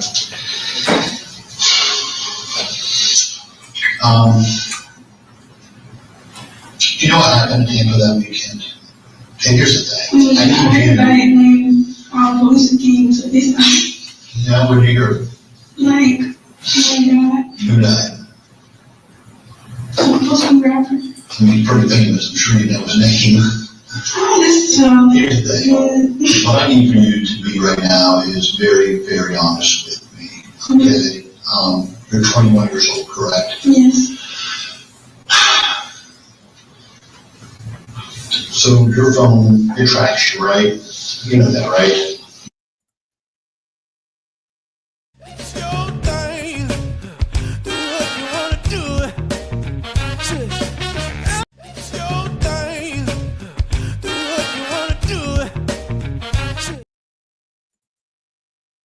Okay. Spitting facts. Here we go. Yes, Alicia Andrews was pregnant at the time of her police interrogation following her arrest June 2024 for the murder of rapper Julio Foolio. And, you know me, to follow that up, Her pregnancy was also cited as a reason her trial was initially expected to be moved from January to March so she could deliver the baby. Andrew was 21 years old when the interrogation occurred. The more you know. You're welcome. Your telephone, Yes. it tracks you. Tracks you everywhere you go. That's how we knew you were at these places to get video from, is because your phone showed you there at those exact times. Yeah. So we just go to those places, we download the video, and then lo and behold, we see you. I mean, I think that's the same jean jacket you wear. Yeah, my favorite one. Your favorite one? Okay.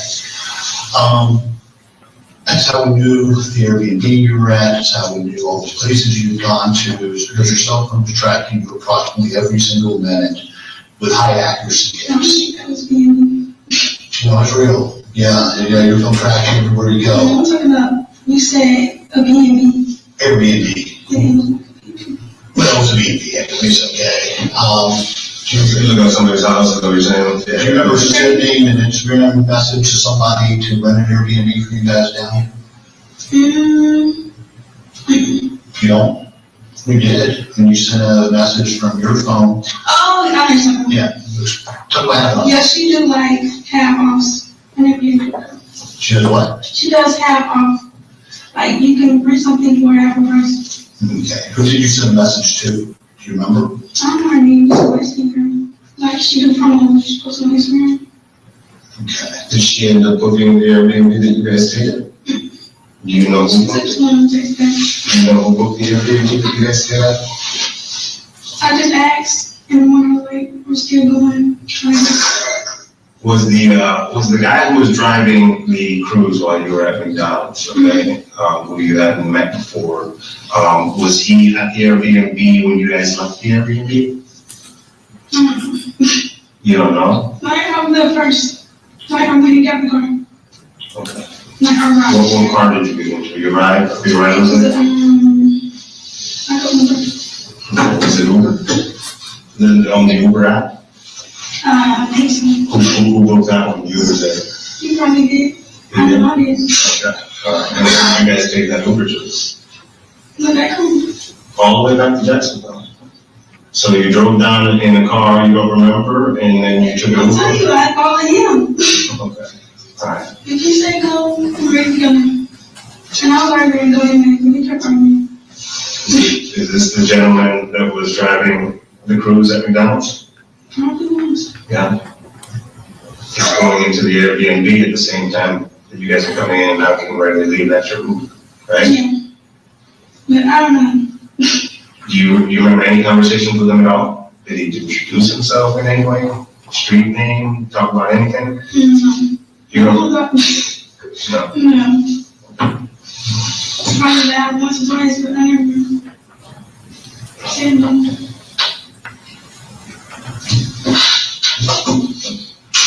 So, when you talk about Zay's little brother, right? And that picture that I showed you, and I asked you if that was Zay's little brother, you know his real name? You know Zay's little brother's real name? Have you Probably spent? like 10, I don't know. Have you spent any time with him? Probably once. Okay. Like his house. I don't know him. When did you go to his house? I don't know what month it was. It was for, what holiday was that? I don't know, they had a little cookout or something. Not his family that night. Okay. Other than that, you've never been to his house? Like, I probably did, but I don't know if it's his house. And I probably never got a car. And going back to that Airbnb video of when you're coming in, okay, to the Airbnb, where's everybody else at? Where's they and Luke? Because they don't come in at the same time. How did they get in? I don't know, I was different. Yeah, but this camera goes off every time somebody passes it, and in order to get in, you have to put in a code, and that code gets tracked on the app. I spoke to the owner of the Airbnb. Nobody else went in. How did they get in? I'm not sure. Can you let them in another door? Is it possible you could open the back door? No. No, I just Were you there by yourself at Airbnb? Yeah. Well, Well, it can't be you and Abby because you're the only one that goes in the front door. Nobody else comes in that front door. It records every single person that comes in that front door and uses that code. When you guys went out to McDonald's, did you go out the front door? You don't know? Or did you go out the back door? Which door did you go out? I'm not sure. I'm not sure. Do you understand what I'm talking about?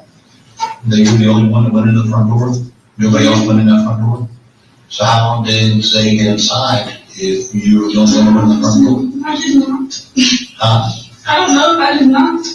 No, I understand you got in the front door. Yeah. How did anybody else get in? Because nobody else is on camera. Anybody else? Was David with you? He stayed there, That's right? it. He didn't go in the front door. I don't know. I just not. They didn't go in the front door. I'm not sure what you meant. Was he inside with you? Yes, of course. Yeah, myself. Okay, they didn't go in the front door. Well, I don't know. It don't actually like, I don't know. I'm going ahead and put my stuff in. Well,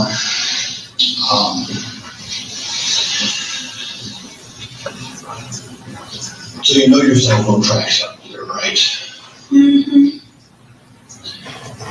So those where you were, move up. I think it should speak for itself. You see these little dots here, right? That's your phone, right? That's ping. This is, we've labeled the Airbnb, okay? See that?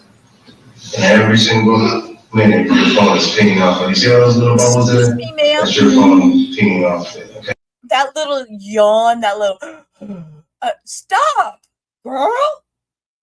Act like you're bored. Just how she's sitting right there at that table, probably watching this. They're not showing her, but probably exactly what she's doing, watching this. A big old yawn. Get the fuck out of here. Calm your tits. Okay. Or better yet, perk up. Not calm it because you're already acting way too calm. That's your phone pinging off of it, right? Take it back to the very most important time period.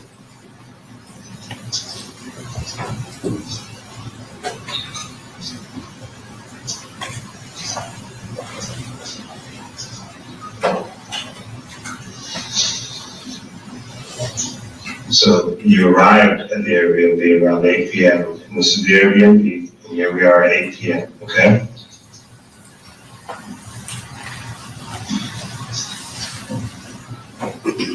You stayed at the Airbnb up until the point where you were hungry and you needed to get some McDonald's, right? Mm-hmm. And this is how we found that McDonald's food. You gotta watch this. You gotta watch this, okay?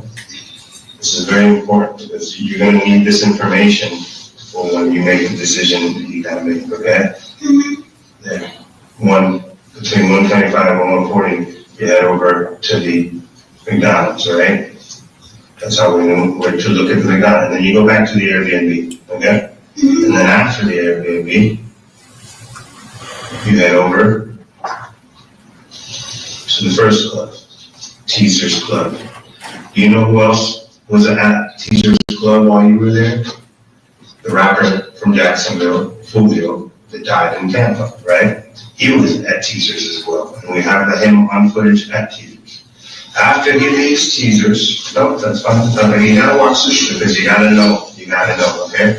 After he leaves Teaser's, he goes to Truth 18, right? For his after party, which he posted on Instagram, walking up the stairs. Guess who else shows up at Truth 18 after Julio shows up at Truth 18?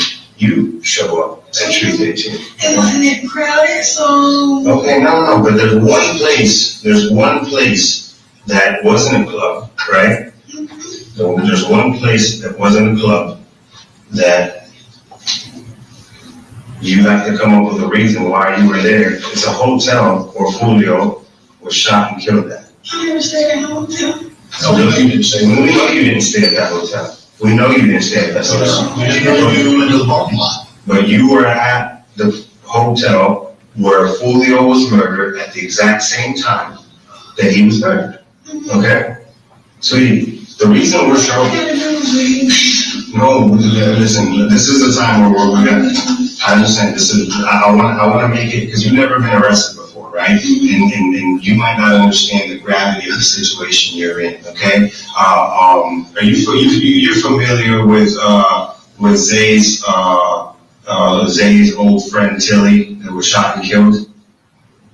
No? You're not familiar with that? His killer had a girlfriend by the name of Diamond, okay? And Diamond helped set Tilly up, lured him to a location where he was shot and killed, okay? Now, Diamond was not at the scene where he was shot and killed. Diamond did not pull the trigger, okay? All she did was send a few messages on the phone, okay?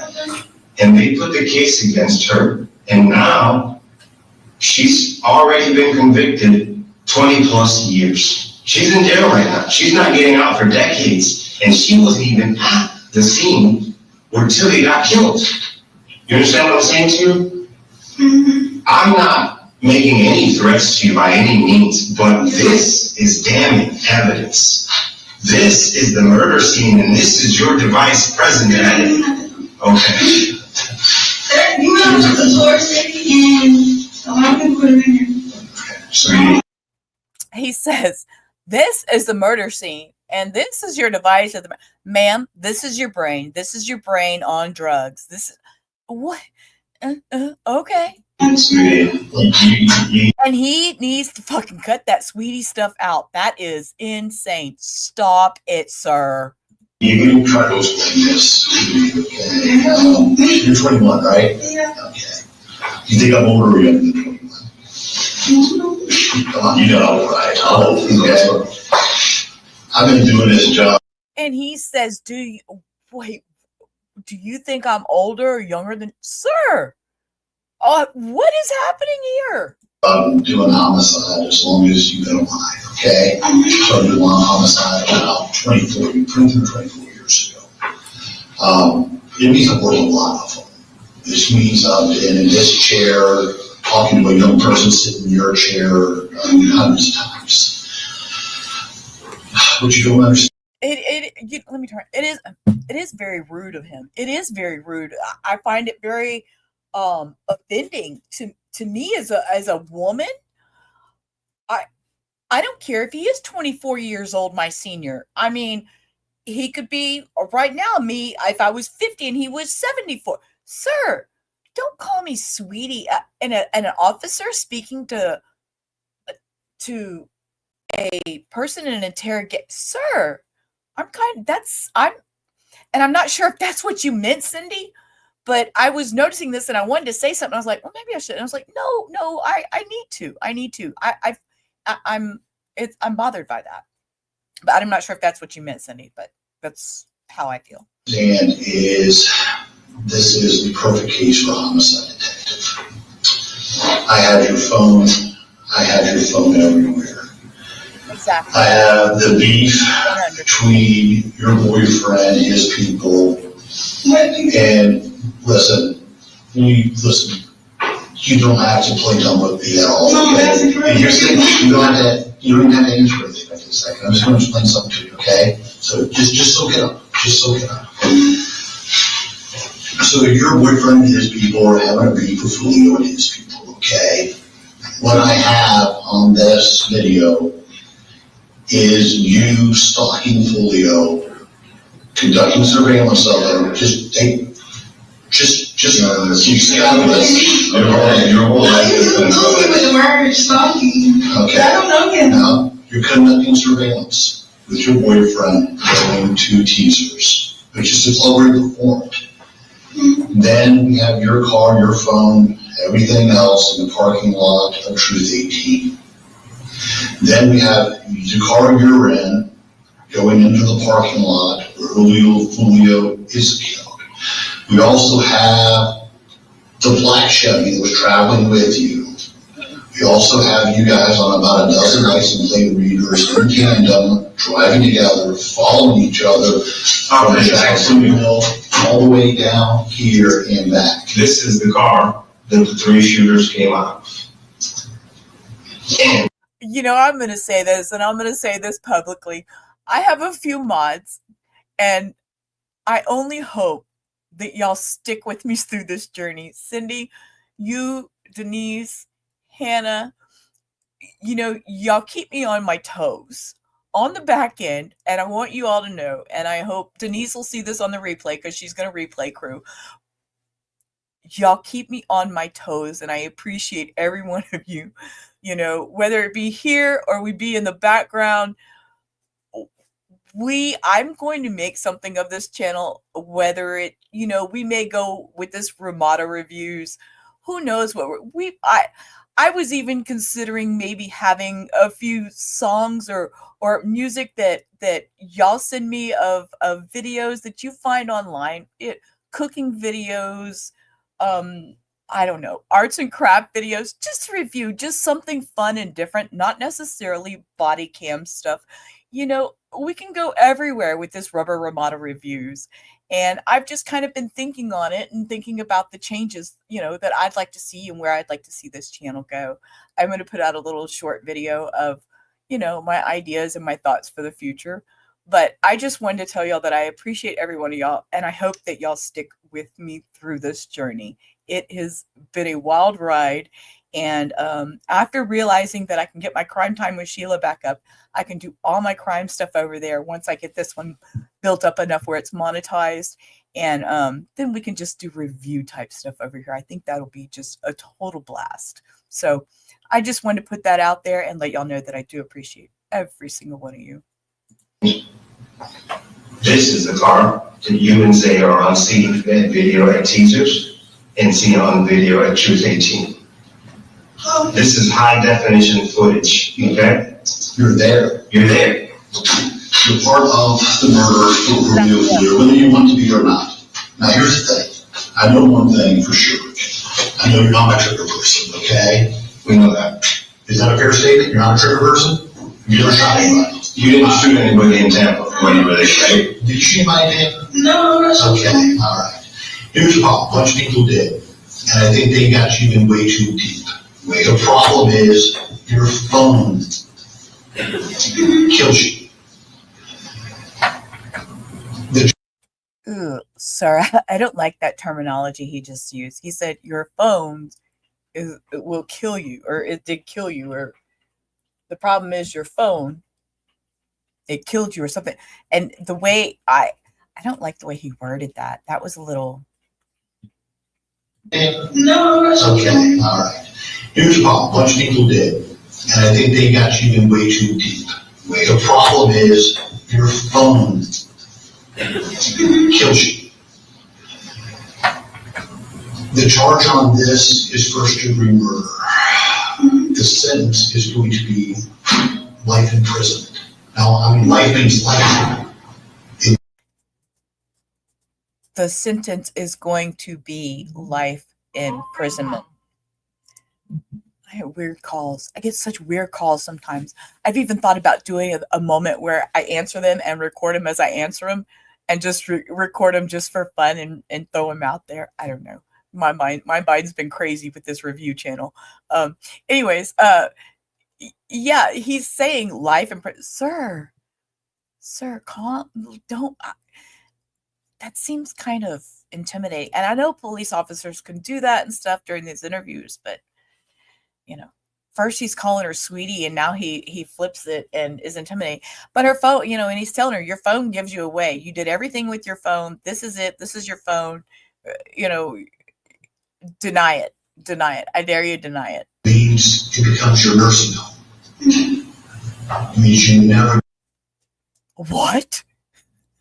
It's going to become her nursing home? Hold up. The charge on this is first-degree murder. The sentence is going to be life imprisonment. Now, life means life. It means it becomes your nursing home. Nursing home? Oh, it means you never get out. You don't have relationships anymore. You don't have a child. If you have a child in prison...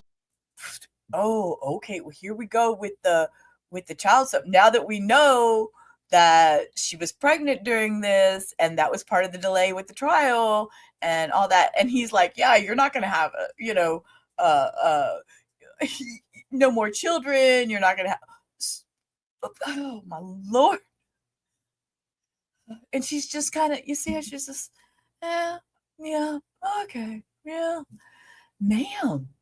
It goes to somebody else, and you don't even get to hold your child. You never get to see your family again unless they come to visit, and it's through class. It means the moment my partner and I walk out of this room, your life changes absolutely forever, and you can never, ever change it back. Right? Right now, so far, what you've done is lie to us, minimize your involvement in this, and it only makes the case that much stronger against you. The only thing that might help you out is complete truthfulness and honesty from you. And it's telling the whole story, because I'm telling you today, your life forever changes. It's never the same after today. That's happening right now. You're not going to be spending time with your family. You're not going to be doing any of those things. If you think your boyfriend loves you, your boyfriend used you in this. He knew he's smart on these things. Okay, we know he is smart. He had you, he was on your phone. He had on your phone. What was her? Daisy, Daisy, I keep wanting to call her Daisy Duke, but I know that's what, I keep wanting to say Daisy Duke. It wasn't Daisy, it was Daisy something. Yes, no. She wasn't inseminated through all that. She was pregnant when she got here.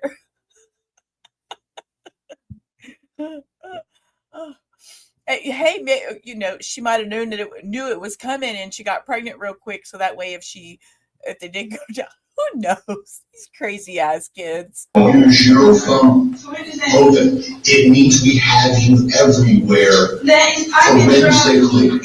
No. I tell you what you can't do. You can't travel to Tampa and then. For her next one. I mean, we haven't watched it all the way through the verdict, but I know what the verdict is, and I don't know. She might get pregnant. That would be interesting. It's a thing now. And you know what? After that Daisy thingy came out, I had read up that.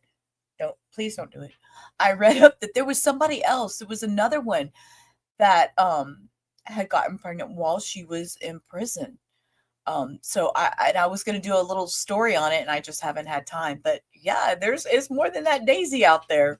Travel to the only two locations that Julio Foolio was that night, walking around the parking lot. I can tell you something else. You didn't go up and talk to a bouncer, so we know you flies about that. You did not go, because Julio Foolio was in the parking lot when you got there. I can tell you that's certainly not on video, so you don't get to a bouncer. I know that you love it. I know that you love it. See, I know that you love it. I know that this is a very difficult situation. The question you have to ask yourself in this room right now is, are you willing to throw the rest of your life away for sake? Are you willing to die for it? Because that's what you're facing right now. That's what you're facing right now. The only possible chance that you have to get out of this situation is to be honest. Because at the end of the day, listen, no, you're not being honest. You're not being honest. At the end of the day, we just showed you a bunch of pictures of people. Okay. Don't focus on it. Don't focus on the details. I want one honesty from you. You ready for my one honesty? Did you open the back door to let other people in the Airbnb? That's an easy question. Then how did they get in the Airbnb? Because they did not go in the front door. What they gotta do with me? No, it's asking you for one honesty. All I did was walk up and knock. Did you see me tap anything in? So what they gotta do? You opened up the front door and you got it. I didn't open nothing. You didn't open up the front door of that place? No. How did you get in?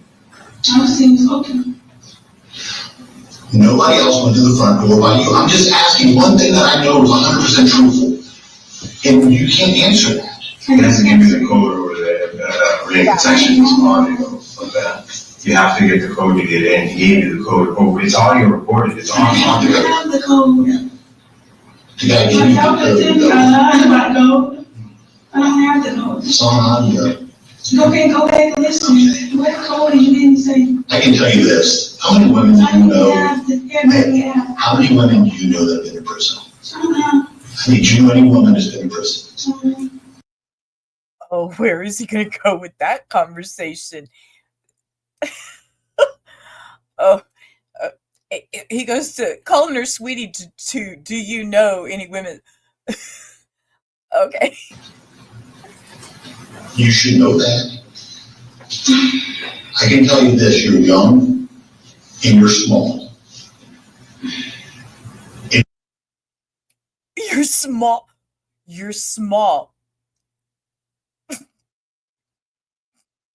So what is he going to say to me? You're old and you're chunky. And where you are likely to end up without the truth, without a truthful statement right now, is a horrible place. I gave you a truthful statement. No, you have not. I have, whether you believe it or not. Let me ask you something. Do you think I'm probably good at my job or probably bad at my job? I don't know. What do you think? You talked to me a few minutes. Do you think I'm probably good or probably bad? I can tell you this, I'm good at it. Extremely good at it. Detective Ramos is extremely good at it. I can tell you he and I are partners, and we have never had an unsolved homicide that he and I have worked together ever. Not one time. Okay? What we do for a living, we do at a highly professional level. I can tell you right now. What? He said we do it at a highly professional level. Sorry. Okay, wait. Not here, sir. Not here, sir. We are not professionals. We do this for enjoyment, sir. With the statement you're giving us, you're going to be in prison. And you're never going to come out of it. You're never going to see the outside of prison. That should scare the hell out of you. There's no say in your life after today. Yeah, here's the reality of the situation, okay? And I want you to understand it. We normally don't present discovery I just want you to understand how this works because you've never been in this, okay? We normally never present discovery, meaning the videos and the cell phone data on cases where we're not quite at the point where we can charge them yet or what we don't think we're going to get there. The only reason we have shown you what we've shown you is because what's going to happen. No. The reason we have shown you what we have, and you still don't even have all of it, okay, because we've got a big case, is because after we leave this room, okay, we are going to go to the state attorney's office, okay, and we're going to get an arrest warrant, and at some point charging you with first-degree murder for the murder of Julio Foolio. What's going to happen tonight? It's going to happen. You're going to be charged with his murder. That's trials. Your mom and dad are going to talk to you through a window for years. Who knows how long this trial is going to be. And then you're going to have to face the possibility that your entire life might be gone over Zay and his beef with 6 Block and Foolio. You know what I'm saying? You have a choice. Let me tell you, when this stuff goes to juries, when this stuff goes to judges, it's not my job to judge you. I don't judge you. I know you're a young girl and you in love with Zay, and he put you in a fucking shitty situation. All right. What do you think the jury's thinking? Listening to this? What is the jury thinking? The way he just approached that? Wow. Who knows how long this trial is going to be. And then you're going to have to face the possibility that your entire life might be gone over Zay and his beef with 6 Block and Foolio. You know what I'm saying? You have a choice. Let me tell you, when this stuff goes to juries, when this stuff goes to judges, it's not my job to judge you. I don't judge you. I know you're a young girl and you in love with Zay, and he put you in a fucking shitty situation. All right, well, he put you in where you don't love him. I mean, this is kind of a shitty situation to be with somebody you don't even know you really don't love. You know what I'm saying? But he put you in a very shitty situation. He put you in a situation. And if you go to in front of a jury The jury, what they want to know the most, is we made the case. We're going to be able to prove that you were there, that you participated in this murder. That's done. What the jury's going to want to know, why did she do it? And is she sorry? That's all they care about when they decide whether you're doing 25 years or whether you're doing. He did. Meet, stop. I have having an argument over here. Can you stop, please, sir? All right, I'll hold my comment. 30 years or whether you're doing 15 years, they want to know. They want to know, why did she do it and is she sorry? That's what they want to know. That's what you need to answer in this room. If they drag you into some shit you didn't want to be a part of, you have to tell us that. But the only way that jury and the people who do decide your fate moving forward are going to believe that is if you're 100% honest. I don't need to answer the question of whether you're lying or not. We all in this room know that you're lying. We have evidence, okay? No, you don't focus on one thing, the whole story. The whole thing. We know that you were down there with Zay. Okay, to kill Julio. We know that Zay was communicating with the gunman in that black Impala. And we know that the gunman in that black Impala were acting on this information that you and Zay were feeding him from the cruise to target Julio, down to the point where you knew exactly, the gunman knew exactly what seat he was seated in. You know who sees what seat Julio's seated in? The cruise, the silver cruise you're in when you're driving by it. Can you start talking now, baby? No, you have not. Can you not answer? No. Don't miss this opportunity to save your life. Yeah, but I know y'all telling me I'm lying. Let me ask you something. How serious do you think this is right here? Will you answer that question for me? How serious do you think this is right here? I can tell you it's the most serious thing that is ever going to happen in your lifetime. Today is going to be the most serious day you have ever had in your lifetime. I can't even stress that enough to you, how serious today is. You're 21 years old. We want to give you the opportunity to explain this to us. You know what else? We have more on you than anybody else in that crew that came down here. You know why? Because you're experiencing these things. You left your phone on. Your phone communicated with the cell phone towers in your exact location the entire time. All right? Your boyfriend, he is screwed. You just identified himself into 2 videos of him at Truth 18 and at Teasers. Listen to. Oh my goodness. Oh, I gotta rewind that just a second. That was, you are so inexperienced. Oh, that was gold.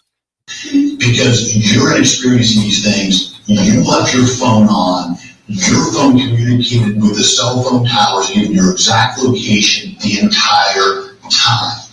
All right? Your boyfriend, he is screwed. You just identified himself into 2 videos of him at Truth 18 and at Teasers. Listen to me. You just screwed him. I already said we went out. Hey, no. I know what you're thinking in your head. No, I'm saying y'all thought I was by myself. No, I never thought you were by yourself. I always knew you were with him. We had anything to do with him. We knew that was you. We knew that was Zay in that video. Don't you know that Zay is communicating with his brother Impala to kill Julio? Here's the thing. Before we talked to you, we didn't have him. We do now. He's done. Zay is done based off of you identifying in that video. He's done at this point. Little brother's done too. He's done too. You've already put them in this. Okay, here's the thing. You don't know what you don't know. The problem is right now, at 19 years old or 21 years old, you don't know a ton. You don't know a lot. The problem is you don't understand that those cell phone records So y'all seal your deal. I'm not talking about phone calls. I'm talking about it puts you every single place of the murder. You don't have any explanation for why you were in the car. I had to see the murder. For food, honestly. You're looking for food in the hotel parking lot where We Julio was turn living? around, honestly. Okay. So you turned around in the parking lot. The maps take you around, like, what do you mean? You don't find that, you don't think that, like, I know you're not experienced in how court goes, but you know, again, the jury judges, you don't think when they hear the story that you and Zay are in the silver car in the parking lot, feet away from where Julio gets gunned What down? gotta do with us? You have to understand how that looks. Just because you aren't pulling a trigger doesn't mean, I know okay? that, but I'm saying. You ever heard of an accomplice and showing accomplice? Here's the thing, okay. So let me try to, we're trying to break this down super simple, okay? Did you see the black Impala there with you at different places? Okay. So let me explain something else about this black Impala. You and this black Impala come from Jacksonville all the way to Tampa together. You guys pass where the license plate reader is. There's cameras all over the place on the interstate. Tow trucks have them. They record every single license plate that comes by. We catch you in that other car together multiple times on the way from Jacksonville here. Okay. It means you would have to hit the lottery to make that happen again.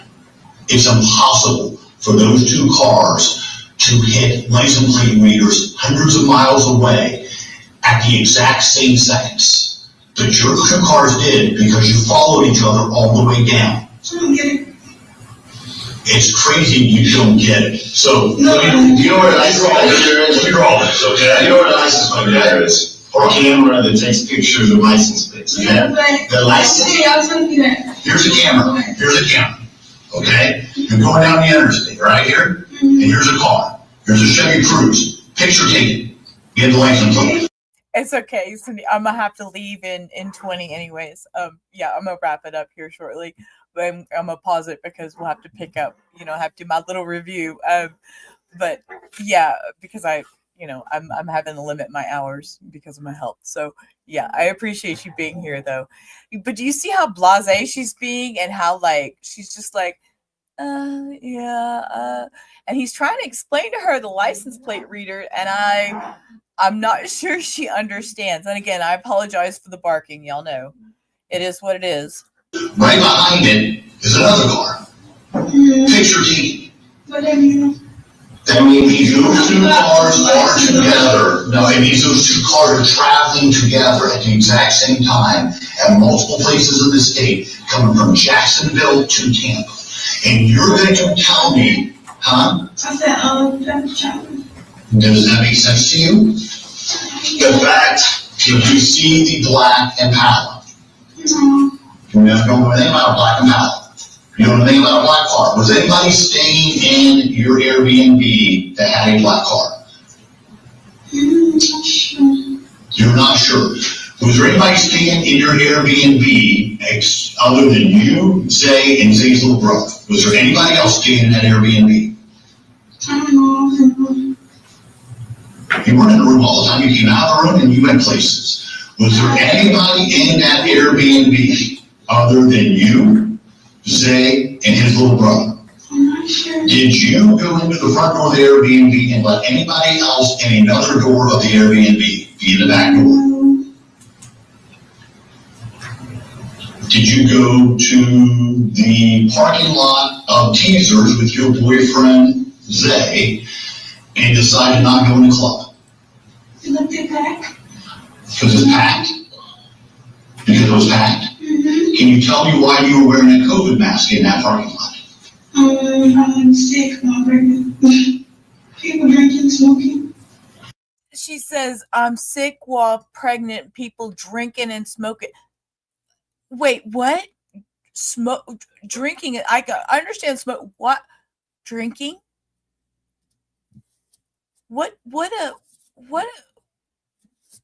Oh, okay. I'm sorry. I thought you meant you. I'm confused, Cindy. It's okay. Squirrels. But yeah, the drinking is causing you to wear a COVID mask.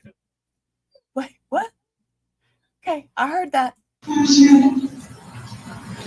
you tell me why you don't have a mask on in other places? You're in a car with a guy you don't even know in the McDonald's drive-thru and you don't have a mask on. That's not a bunch of people who are smoking. Exactly. You going to a club, remember? Your first line was, I don't want to get sick because I'm pregnant. That's what I said. Could a guy you don't even know a foot away from you in the McDonald's drive-thru Okay. need you sick? Who? You were I actually, dropped the way over here. before you left Jacksonville, you stopped at Isaiah's little brother's house, okay? And we tracked from his house, all the way from his house, all the way down the highway, past the license plate readers, the Silver Cruise, and the Black Impala, all the way to the Airbnb, all the way to Teasers, and where Julio's performing his first show, all the way to Truth 18, where Julio's going for his after party, all the way to the homicide scene. Look at this. All the way. No, but explain it to me. Explain to me how Black Impala in your car, all the way from Isaiah's little brother's house, from Jacksonville, all the way to here. You think that's a coincidence? That Isaiah's little brother's car, because that's his car, traveling with your car. I'm supposed to know who car it is. I don't know. That's a lot. Not my people. Is that kin to me? You were at his house before you came down to That's Jacksonville. not kin to me. You were at his house before you came down to That's Jacksonville. not kin to me. Were you at his house before you came down I to just said Jacksonville? that's not kin to me. That's not answering the question. It's a yes or no question. Were you at his house before you came down to I Jacksonville? know who Pastor was. So you were at a house. Was it Black Impala there? No. So the car in Yahweh.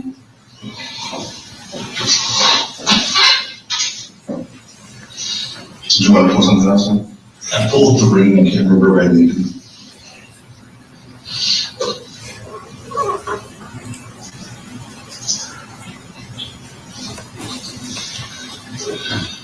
I wish you could see how important this was. I really do. I see it this morning. I don't think you do. I do. No, you didn't. No, you don't. If you knew how important this was, you'd have tears coming down your face. You'd be telling everybody everything I that told happened. y'all. You're All not. y'all do is tell me Okay, this is everybody leaving the Airbnb. That's Isaiah, right? He's talking to the Uber driver, right? Can you answer, is that with you, your boyfriend?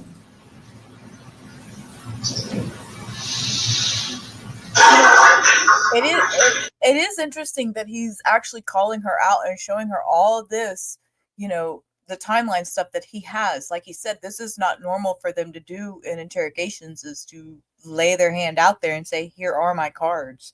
So I'm surprised they're showing her this much during because I'm real surprised. There you are. So tell me, In your favorite jean jacket, in your favorite jean pants. answer this honestly. Is that you and Zay walking out of there? Just me. Is that Zay in front of you? You don't know? Let's get you a better picture.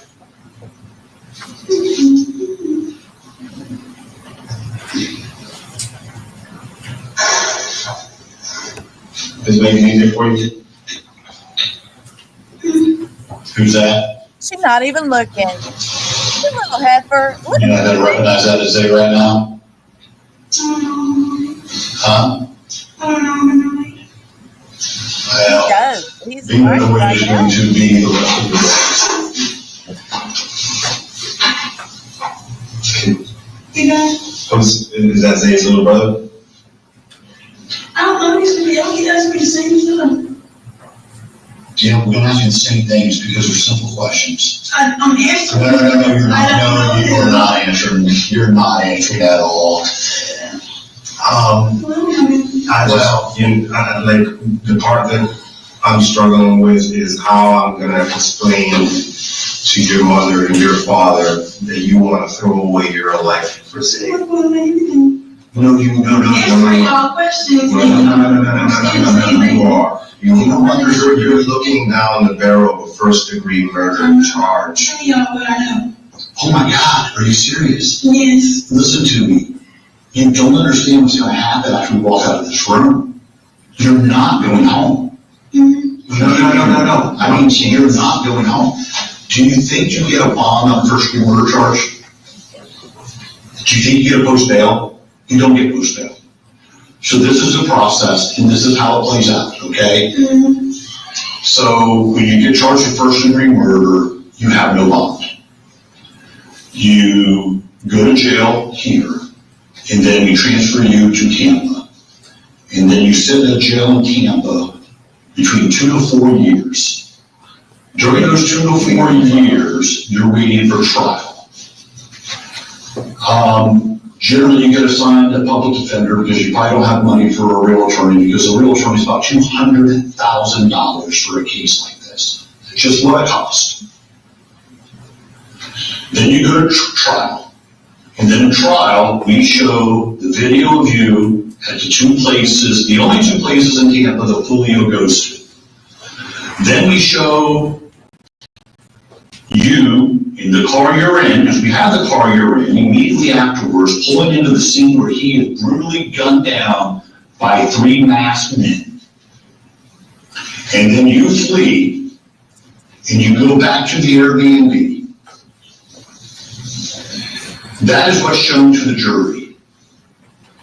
The video evidence, with phone records, with your lack of a statement to us explaining what you're doing in Tampa, no. So my name was named. And I'm telling you, no, it doesn't fly. That doesn't get you out. I don't know what more you No. want to do. And then what happens is the jury comes back and they say guilty. That's what they say. You get life in prison. You go to prison. You live the rest of your life with another woman in a cell the size of this room, with a steel toilet in the corner with no door around it, and a little tiny sink above it. Oh. That is your life every single day for the rest of your life. You have a guard telling you when to get up, when to take a shower, when to go outside to a caged yard with giant walls, when to go back to your cell, and when to go to bed. And the next day, they open the bars again, and the guard tells you what to do every part of your day. If you backtalk, you get lit, you get put in solitary confinement. You get food taken away from you.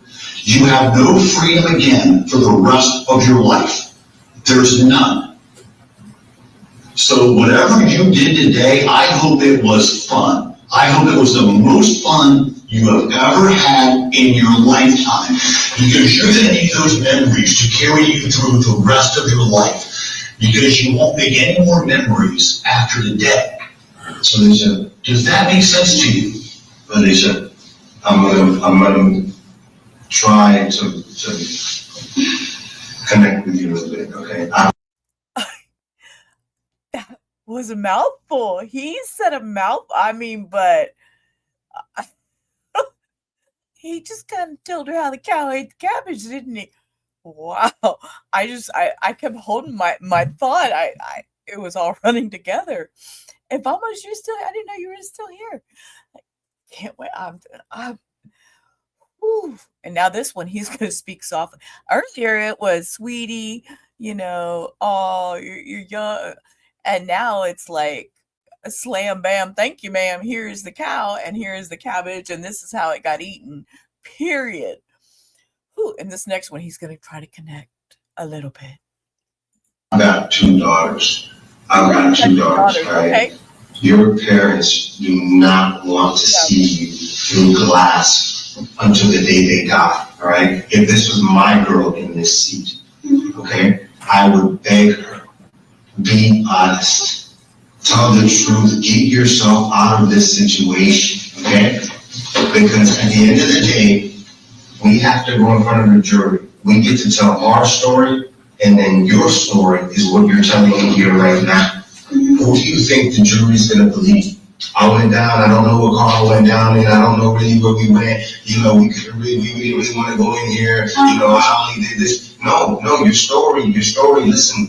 I'm trying to figure it This is your one opportunity, so this is, if you don't care, you don't care. I get it. If you're the type of person that can participate in a ruthless murder, whether the guy deserved it or not, okay? No, but that's the thing, just because you don't pull the trigger doesn't mean that you can't participate.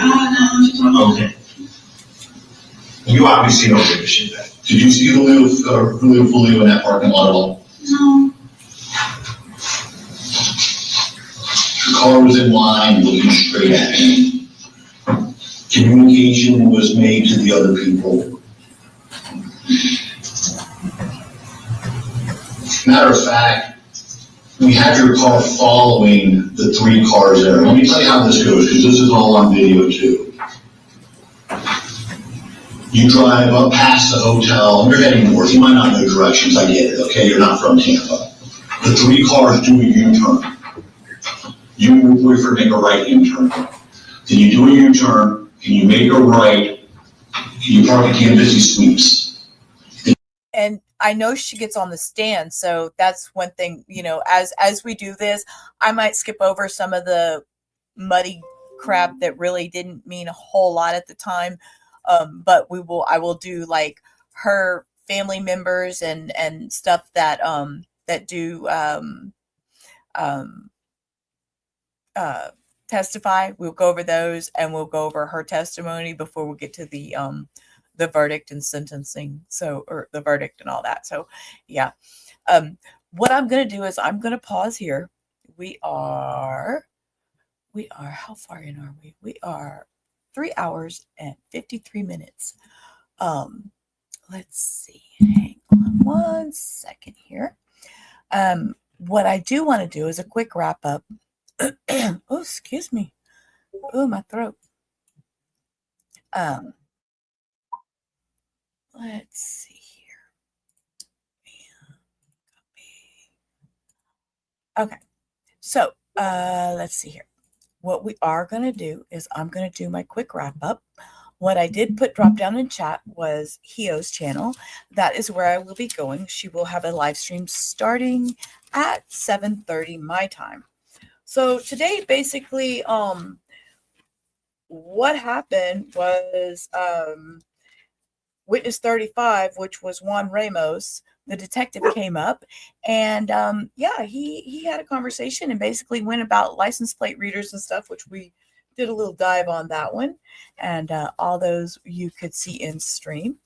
And yeah, so they just kind of went there, and then we watched the video of the crime happening. They stitched it together.